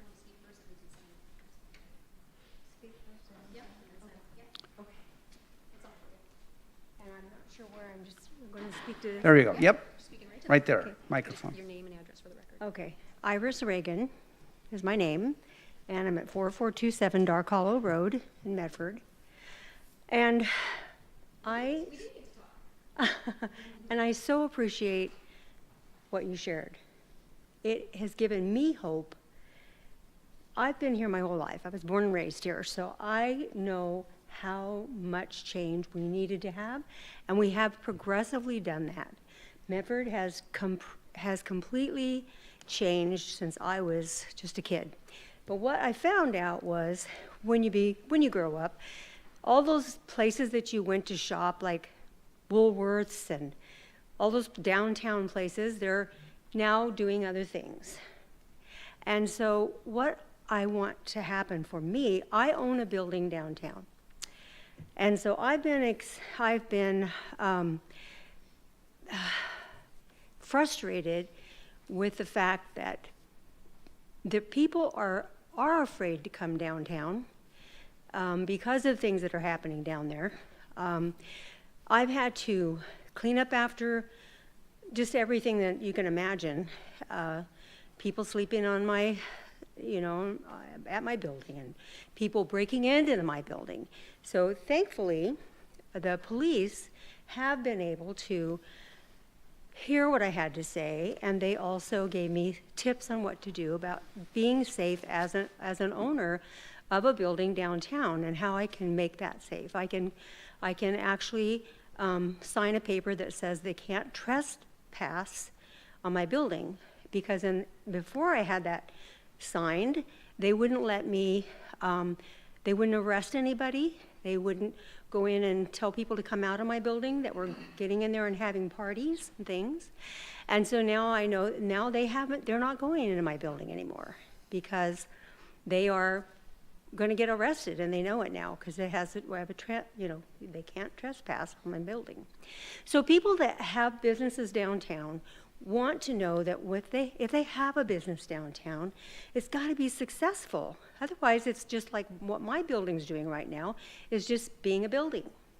And people they're like, well, you know, it's Central Avenue, it's right on Central and Main, or it's Central and actually 10th, that's where the building is. And so we got a little bit more hopeful, myself and Medford Mattress. I'm kind of going on, I'm sorry, but, and so we were really happy that, okay, we've got now our buildings all fixed up. We moved out people that weren't doing such a good job. And so then they had a big fire downtown, which was between Medford Mattress and my building. And thankfully, our buildings didn't get burned up, but the building that was by Buttercloud did, that big, huge storage. So, you know, there's just things like that. It's like you're one step forward and 5 steps back. And I think that's what's happening with people that want to have a business downtown. They're really excited for a while, and it really looks great, and then it just discouragement sets in. So I'm so happy to have someone talking encouragement that our town can be something we're proud of, that we bring people to our town. They come here and they live and they stay. You know, physicians for one. I'm in the medical field, have been for 24 years. Now I teach nursing students. And so I'm so excited to see physicians actually are coming to our town more, because we have hiking, we have bicycling, we have all those great things that we can offer as our city, and that's in our city, and we can offer all that. So I'm just excited, and I also encouraged today that I came to this meeting, because I wasn't sure I was going to even come to this meeting, but I'm glad I did, because I think we're all looking at making change to Medford, and to in general, I think we are, but maybe I'm wrong, but that it feels like it. It feels like we're trying to make changes, that we want to make a better town and create a better place where we live. So that's all I had to say. All right, well, thank you. Any Yeah. questions? Any questions of? No. Okay, thank you for coming. Thank you. Thank you. Okay. Do we have any, we have another somebody. Okay. Please tell us your name and address and offer your testimony for consideration. I'm Annie Jenkins. I am the Executive Director of Downtown Medford Association. That address is at 406 East Main, Suite B. I actually wasn't going to speak, but hearing all of your comments makes me really sad. It makes me sad that you don't have any hope for downtown. It makes me sad that many of you guys probably haven't even walked the streets of your community, and you live here. I love our downtown. It has a huge amount of potential. Hearing Carla's plan and sitting on that committee for the amount of months I did gives me huge hope that we are all going in the right direction. Our city staff right now is excited about our downtown. They want to see change. They are helping us make that change. Our council members are engaged in our downtown, and they want to see change. To me, this plan gives us hope. It gives us a direction to go in. It gives this life to something that we haven't seen in a long time. It can be as aspirational as we want, because if we're not aspirational, we're not going to get anywhere. The reality is we need tactics to go with this, and we need goals to go with it. And this plan gives us that option to do that. And us as a community need to come together to do that. So with that, I adore what Carla's done with this plan. I think she's done an amazing job to pull all the people together. And for me, I look forward to this plan moving forward and seeing what we can do. Does it mean that plan has to be the exact thing that we execute on? It doesn't mean that. Each of us have budgets in our business. A budget's just a guideline.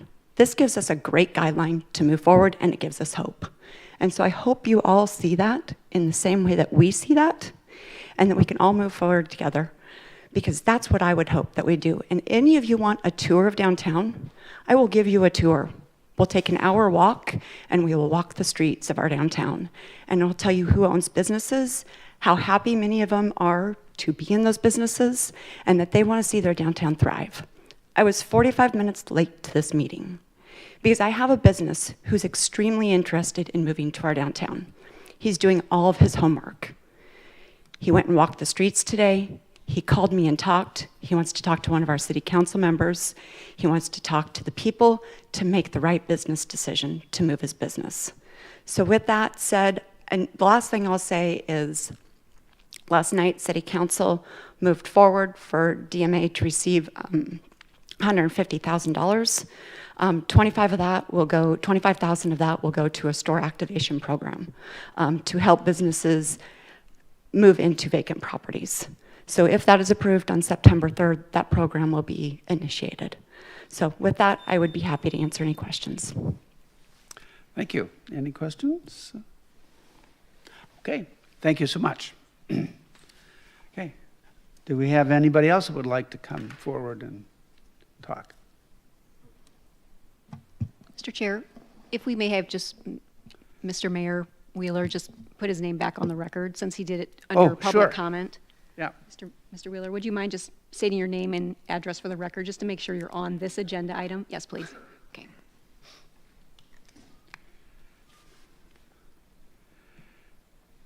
I just want to make sure procedurally everything is up and up. I did have the microphone off, so. Gary Wheeler, 303 Genesee Street, Medford, Oregon. So, Thank you. thank you. Anything else you want to add as long as you're standing up there? Well, I'm not used to doing this anymore. So, and I've always been on that side of the dais, so it's a little different on this side of the dais.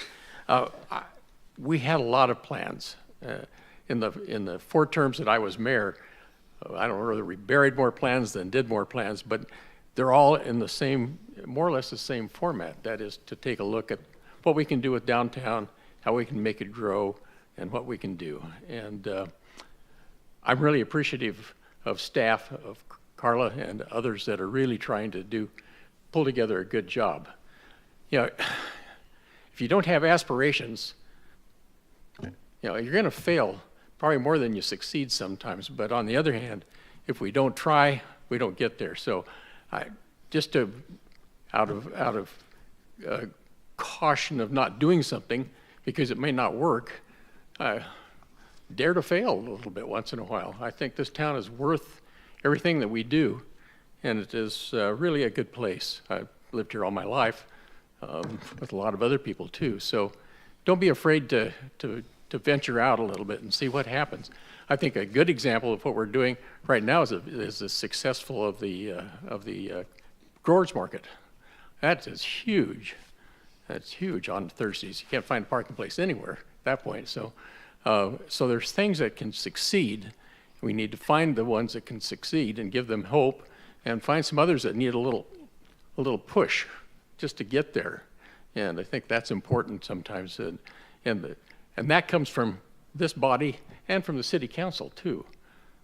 You've got to really think about these things and make them come together. So I'm tracking.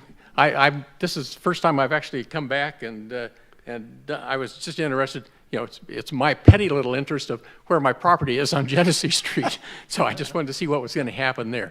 But nonetheless, I think that sometimes you just dare to fail and try it. You got to do something. And I know the livability team is absolutely excellent. So don't think that you're not getting some bang for your buck on something like that. So it is very important to make sure that they're supported. And it does give us some different statistics because they're out on the ground, on the pathway and other things. And so they need to, you know, you've got a good team here. And I think a lot of things work. And let's build on some stuff. Holly Theater's coming online, and they're doing that. You can work around that. So, and this great thing across the street with the kids is really good too. So there are lots of successes in Medford, and sometimes we tend to dwell on the other side. And let's maybe think on the positive side. Thank you. Thank you. Okay. With that, I think, looking to see. Okay, I think we can, if there's nobody else that wants to come and speak, then we will close the public hearing. And do we have a motion for consideration? Oh, do we have anything? No. Motion's coming. Mr. Chair, based on the findings and conclusions that that all the applicable criteria is satisfied or not applicable, initiate the amendment and forward a favorable recommendation for approval of CP-25-223 to the City Council per the staff report dated August 7th, 2025, including Exhibits A through G and replacing Exhibit F with F1. Thank you. Do we have a second? Second. Okay, it's been moved and seconded. Do we have any further discussion on this agenda item?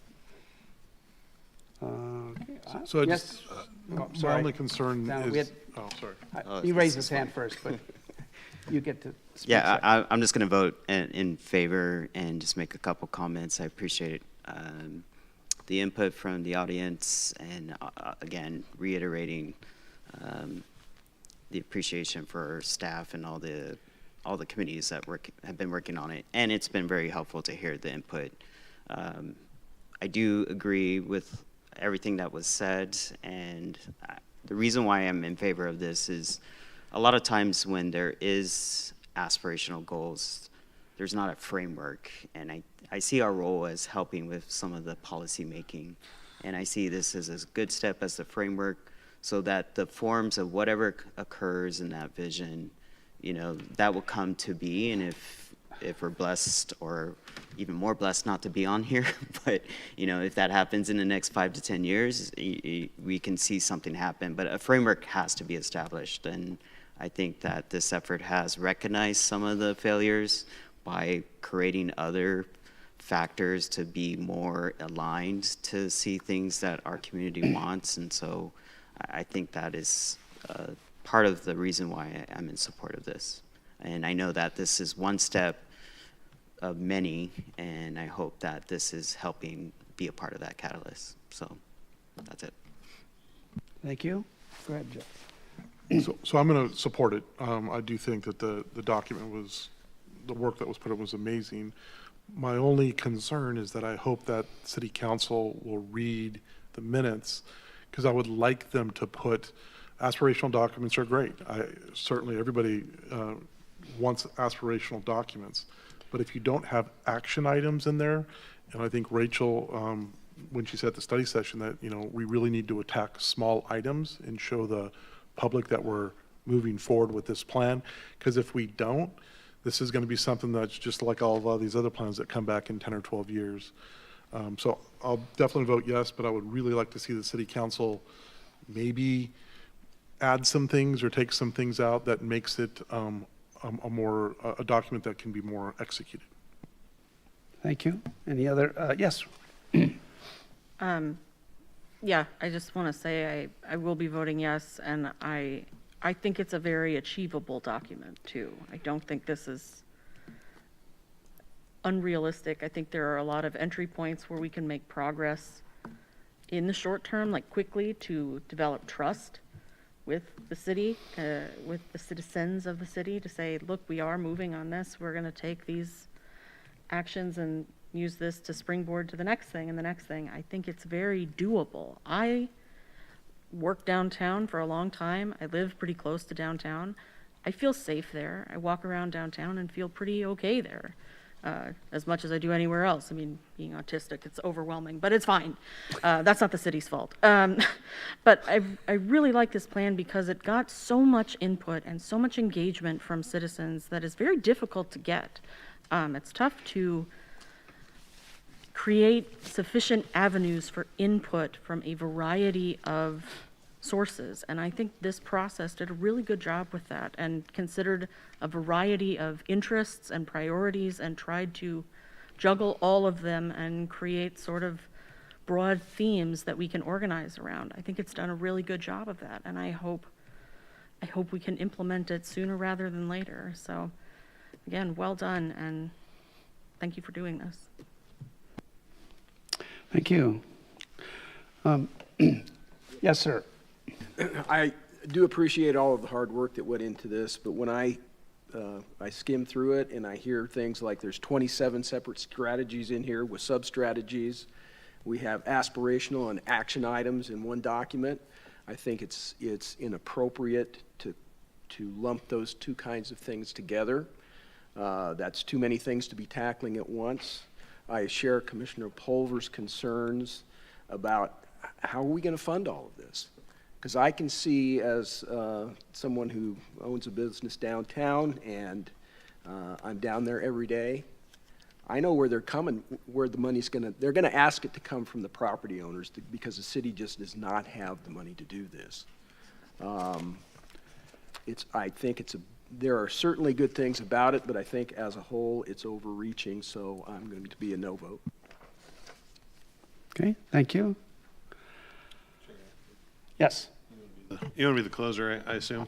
I'll be the closer, yes. Yeah. Don't I usually get to do Well, I that? figured out it's one of the benefits of the seat. Yeah, I guess I just wanted to echo Commissioner Thomas's comment about, I mean, I'll be voting no, but I think that I would urge, and Carla can deliver this message, is for council to hopefully look at the comments. I mean, I think that, I don't want to speak for everybody on this board. I don't think anybody is against downtown Medford. I don't think anybody on this body is opposed to the things, even in the document, the hopes of the document. I don't think any of them are. I think there's some people that question the realisticness of, or the ability to achieve some of them, because for various reasons. I think I've been vocal about my concerns about the funding of it and sort of can we really tackle the whole thing versus trying to be strategic. So anyway, I guess I'll put that on you, Carla, to urge council that, however this vote shakes out, like Commissioner Culbertson said, council's going to do what council's going to do. And I think we just want our input to be heard, I guess, more than anything. So that's all I say. Okay, thank you. So I haven't had an opportunity to, I guess, offer my opinion, but I do like what Mr. Pulver just said about a strategic investment. And I think that's what a document like this does, is it allows people that want to actually invest in the town to figure out to be able to plan their investment strategically. And rather than just doing it on the fly. I'm kind of thinking back over the last dozen years or so and the things that have gone on that really have helped shape the town, and I think are going to make a wonderful springboard for moving into the future. We've talked about the Holly that it only took 13 years to get it going, but it was a vision that somebody had, and the money. It started out as a $3 million project that ended up being a $13 million project, but the money the money ended up being there, and very little of it was publicly funded. There was a little dab of public seed money, and the rest of it was all privately taken care of. The Historical Society is working on turning the old Penny's building into something magical. That there's a need for that. The Lithia Corporation had a vision to stay in this town. They're a national corporation. They built the headquarters. They've convinced Marriott to build a hotel across the street. There's rumors about how wacky it is or not wacky, a baseball stadium downtown. I've been in other towns, like Baltimore is probably the best example, where they put a stadium downtown, basically butted up against an old warehouse building, and it has over the years has been immensely successful. I don't think any of those things would ever happen if there wasn't an aspirational document, if you will, that said this is kind of the direction we want to go. And it allows people that are seeing some potential for a return on their investment, that there is some direction that would be their money is going to move things forward in an overall positive direction. So certainly there are lots and lots of questions, and I suppose if it's really a good document like that, there should be lots and lots of questions. And we will certainly have our set tos when we start talking about some of the potential regulations that come with that. I guess my feeling of all of that is if the regulations end up being too onerous, that people won't invest. So we have to be careful about that. But I have a feeling that this document, unlike the dozens or so that have gone before it, will have more of a positive impact on the future of the center part of this metropolitan area. So that's my 2 cents worth, and I intend to vote in favor of moving it forward. Okay, is there any other? If not, Kaylee, can we have a roll call? Jared Pulver, Nope. EJ McManus, Yes. Larry Busco, Yes. Mark McKechnie, Yes. David Culbertson, No. Jim Wallen, No. Jeff Thomas, No. Rachel Bennett. Yes. We have 4 yeses and 4 nos. Okay, well, huh? No, nothing. All right, we don't send forward a favorable recommendation. Is that the way it goes with a tie vote? We have to vote again? I'm not a parliamentarian. I am not sure Do what we ha- happens. I've never been in this situation. Well, you're no help. Need to phone a friend? I mean, I feel like the recommendation would move forward that says it was a split vote. You're not making a decision, you're making a recommendation. Yeah. Yeah. And it's So I think the What? split's okay. yeah. What? I would say it was half approved and half did not, so. Mr. Chair, I think it has to go with no recommendation. I guess it gets moved forward with no recommendation, as opposed to a positive or a negative. Yeah. Okay. I guess it moves forward with a no recommendation. Okay. But, Thank you. So the record can reflect the vote. Okay. With that, that concludes tonight's public hearings. And we will move on to presentation of reports.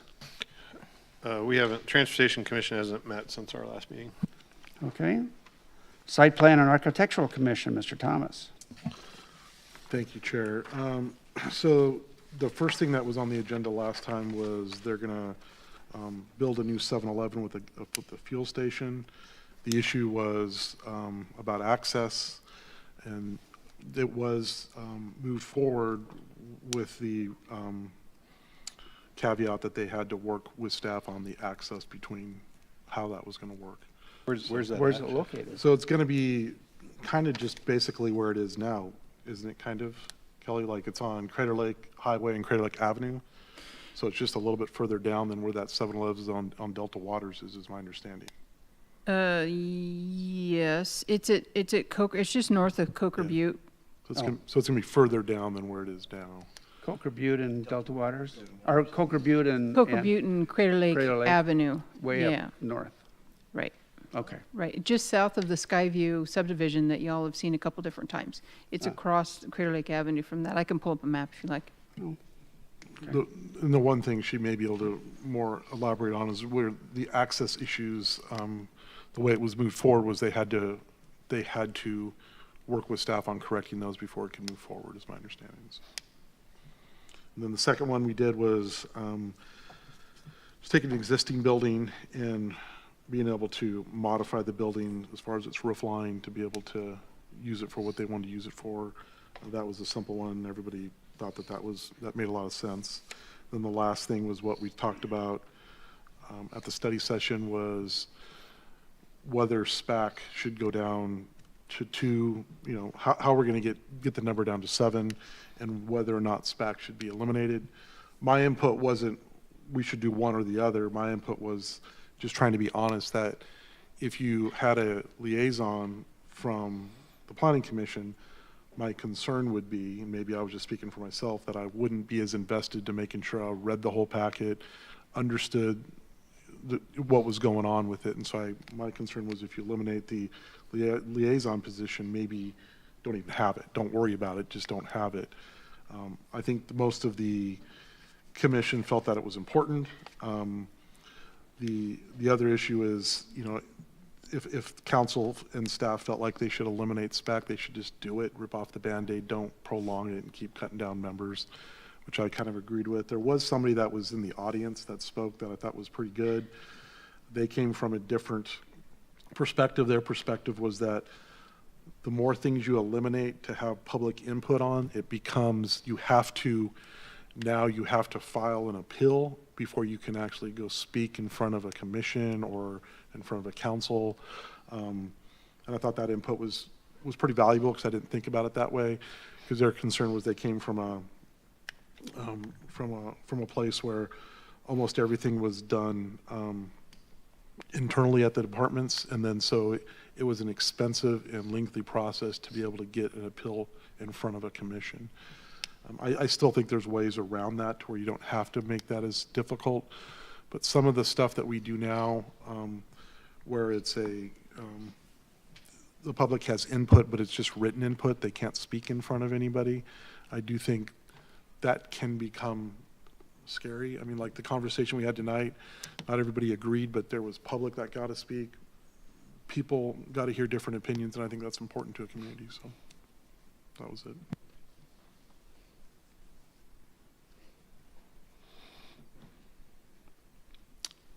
Okay, thank you. You have a site plan for us? I don't have the site, just the site.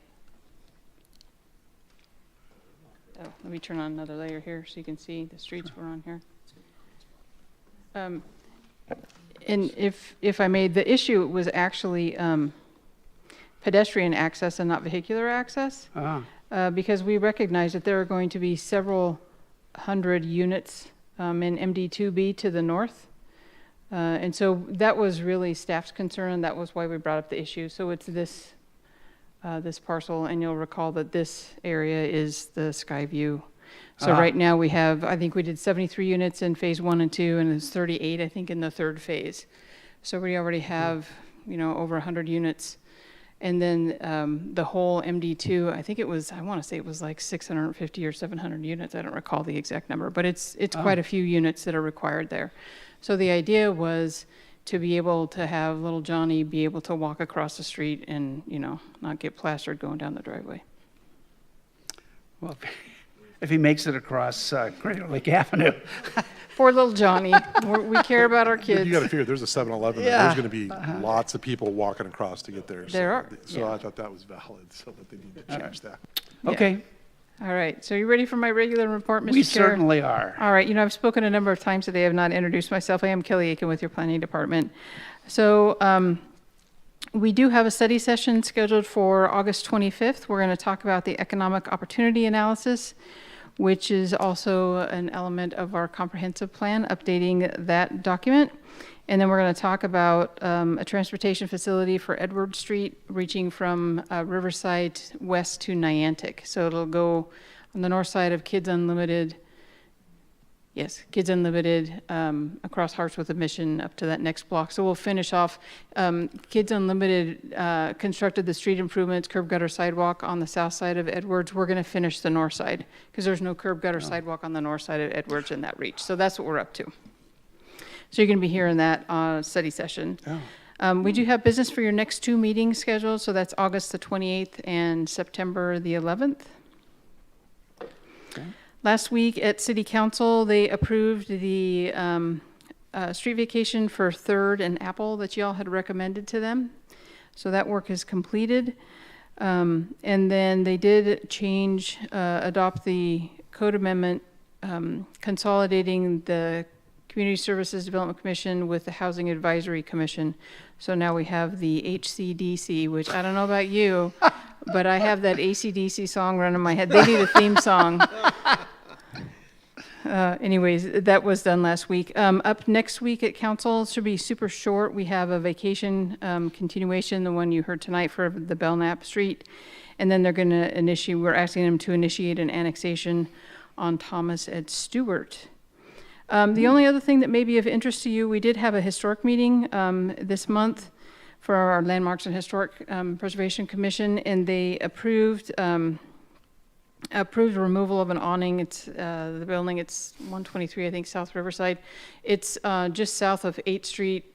It's a mini market now. So they're going to pull off the awnings, add some new doors there. One of the things that happened there is that we had a discussion on how to apply the color standards. So in our historic districts, we have paint palettes that people can use. And so we were talking specifically about the use of black and gray and how to apply our color palettes in a way that doesn't turn our downtown completely black. So at any rate, that's all that I had for you. Unless you have questions, we're trying really hard. It's another effort for downtown. Any questions? Yes. It seems like it's been a while since we've had a joint study session with City Council. Is anything on the books the rest of the year, maybe? That's a good question. We can ask it, certainly. One of the things we are planning on doing is a Planning 101 with our council. We have, 4 new councilors and a new mayor. So that's one of the things that we're on schedule for September. So we'll be working on that. But we'll ask a question about joint session. Actually a really good time, a year. We're coming up on a year for the councilors to be seated, so we'll ask. Thank you. Chair, I had a couple. Yeah. Going back, there was a comment about the livability. I don't know if in the past, have we gotten I know that the livability team gives a report to the council. Mm-hmm. Is that something that could be shared with Sure. the commission, just for context? Sure. And then the second one is, I forgot the second one. I heard, so the assistant manager made the comment of, and you may have communicated to this, but I'm just trying to understand it procedurally, that the code enforcement is changing. And so is it no longer under the police department? And I guess the reason why I'm asking is that how does that correlate to some of our codes if it's emphasizing to a different department? Sure, that's a good question. So our code enforcement team is staying in our police department as it's currently organized. So we have an additional group. There's two new, I'm going to call them officers because I'm not sure exactly what their title is, but they're actually lodged in our building department. So they're going to be doing more of the development and building code stuff and let the code enforcement folks do the other stuff. So they're going to work in tandem. In my head, it works like kind of the beautification group is going to be lodged in building, and more of the enforcement group will be continue to lodge in PD. That's how it's working in my head. We'll see how it actually shakes out. I think that was the master plan, something like that. Okay. You have a question? Yeah, sorry. You can't answer. We're like section 90 right now. We're kind of That's all right. I know we haven't met this long for a while, so it's getting rummy. How long has we had an economic development group in the city? Since Mr. Field was appointed in September, so I'm not sure how long how long Warren has worked with us. It's new. Yeah, okay. Just wanted to confirm that. Okay. Okay, I guess there's nothing else. All right, thank you. You're welcome. All right, messages and papers from the chair, nothing from me. Remarks from the city attorney? Yes, I do have remarks. I have consulted with our infinitely wise city attorney, Eric Mitten, about how to characterize our tie vote. Oh. What happened was a motion was made for a recommendation. There was a tie vote, so the motion did not pass. If someone wants to make a new motion, we can vote on it again, or we can't. Okay. So it would move forward without a recommendation at this point. Okay, all right, is there, before we give up, is there anybody that would like to remake a motion on that? I can do that. Okay, Mr. Chair, I move that based on the findings and conclusions, that all applicable criteria are satisfied or not applicable, and forward the recommendation to the City Council of CP-25-223, per the staff report dated August 7th, 2025, including all exhibits. okay. Do we have a second? Second. Okay, all right. Is there any further discussion on this one? Yes. My only discussion would be is I really like the fact that it ended up as a 4-4 tie, because I think that's going to give the city council time to say, well, what was the discussion? Why was there no recommendation forward? Why was there a tie? And maybe they can dig into the fact that I think everybody up here appreciates what staff did in the plan, but maybe they will be able to take some things out or add some things in that'll make the plan have a little bit more room to breathe as far as actually accomplishing the goals that they want to accomplish. Yes. Is that something that staff could do to forward to the City Council prior to it getting on their docket?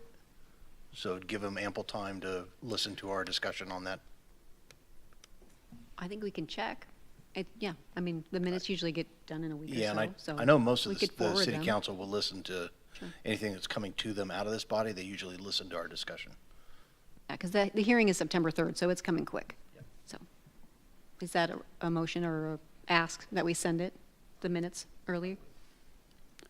So what was the question again? I think the question was, can we send the minutes early to the Yes. council? And we can email them. Okay. Can't make them read them.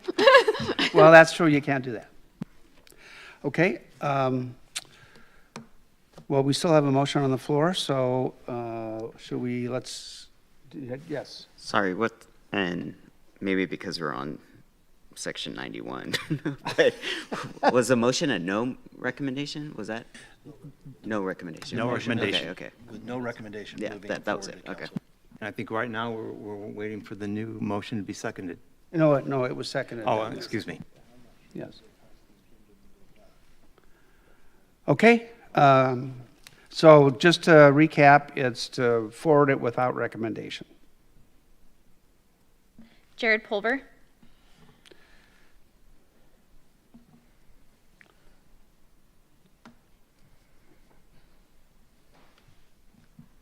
Chair, did you say forward it with no recommendation? I thought the motion was to, Is it being recommended or not? Yeah, forwarded with recommendation or without recommendation. so if you vote yes, you're saying that you're forwarding it with the recommendation to approve. That's correct.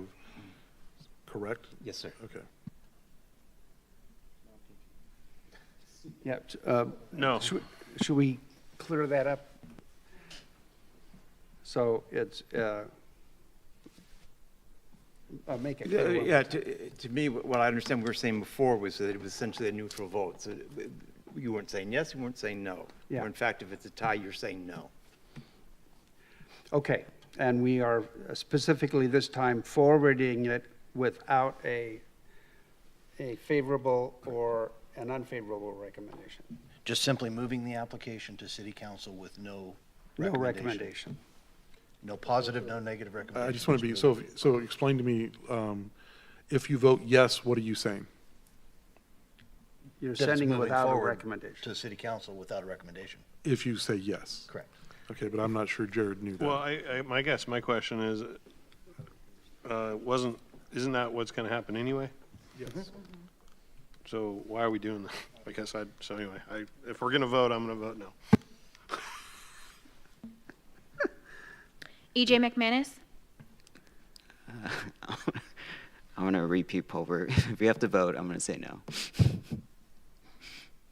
Larry Besco, Yes. Mark McKechnie, No. David Culbertson, Yes. Jim Wallen, Because I don't know what I'm doing, and I'm not sure that this is procedurally correct. We had a split vote. I think, well, no. Jeff Thomas, No, because I don't know how we're voting. I think this is unfortunate that we already went past it, and then we have another motion. Yeah. I'm not sure how we're voting, so I guess no is the right way to vote. I'm sorry, so you are no? I'm a no. Rachel Bennett. No. Okay. We have 6 noes and 2 yeses. All right, so the original forwarding with no recommendation for or against moves forward. Okay. Do we have any other business from commission members? If not, we've reached 100 and we will adjourn for the evening.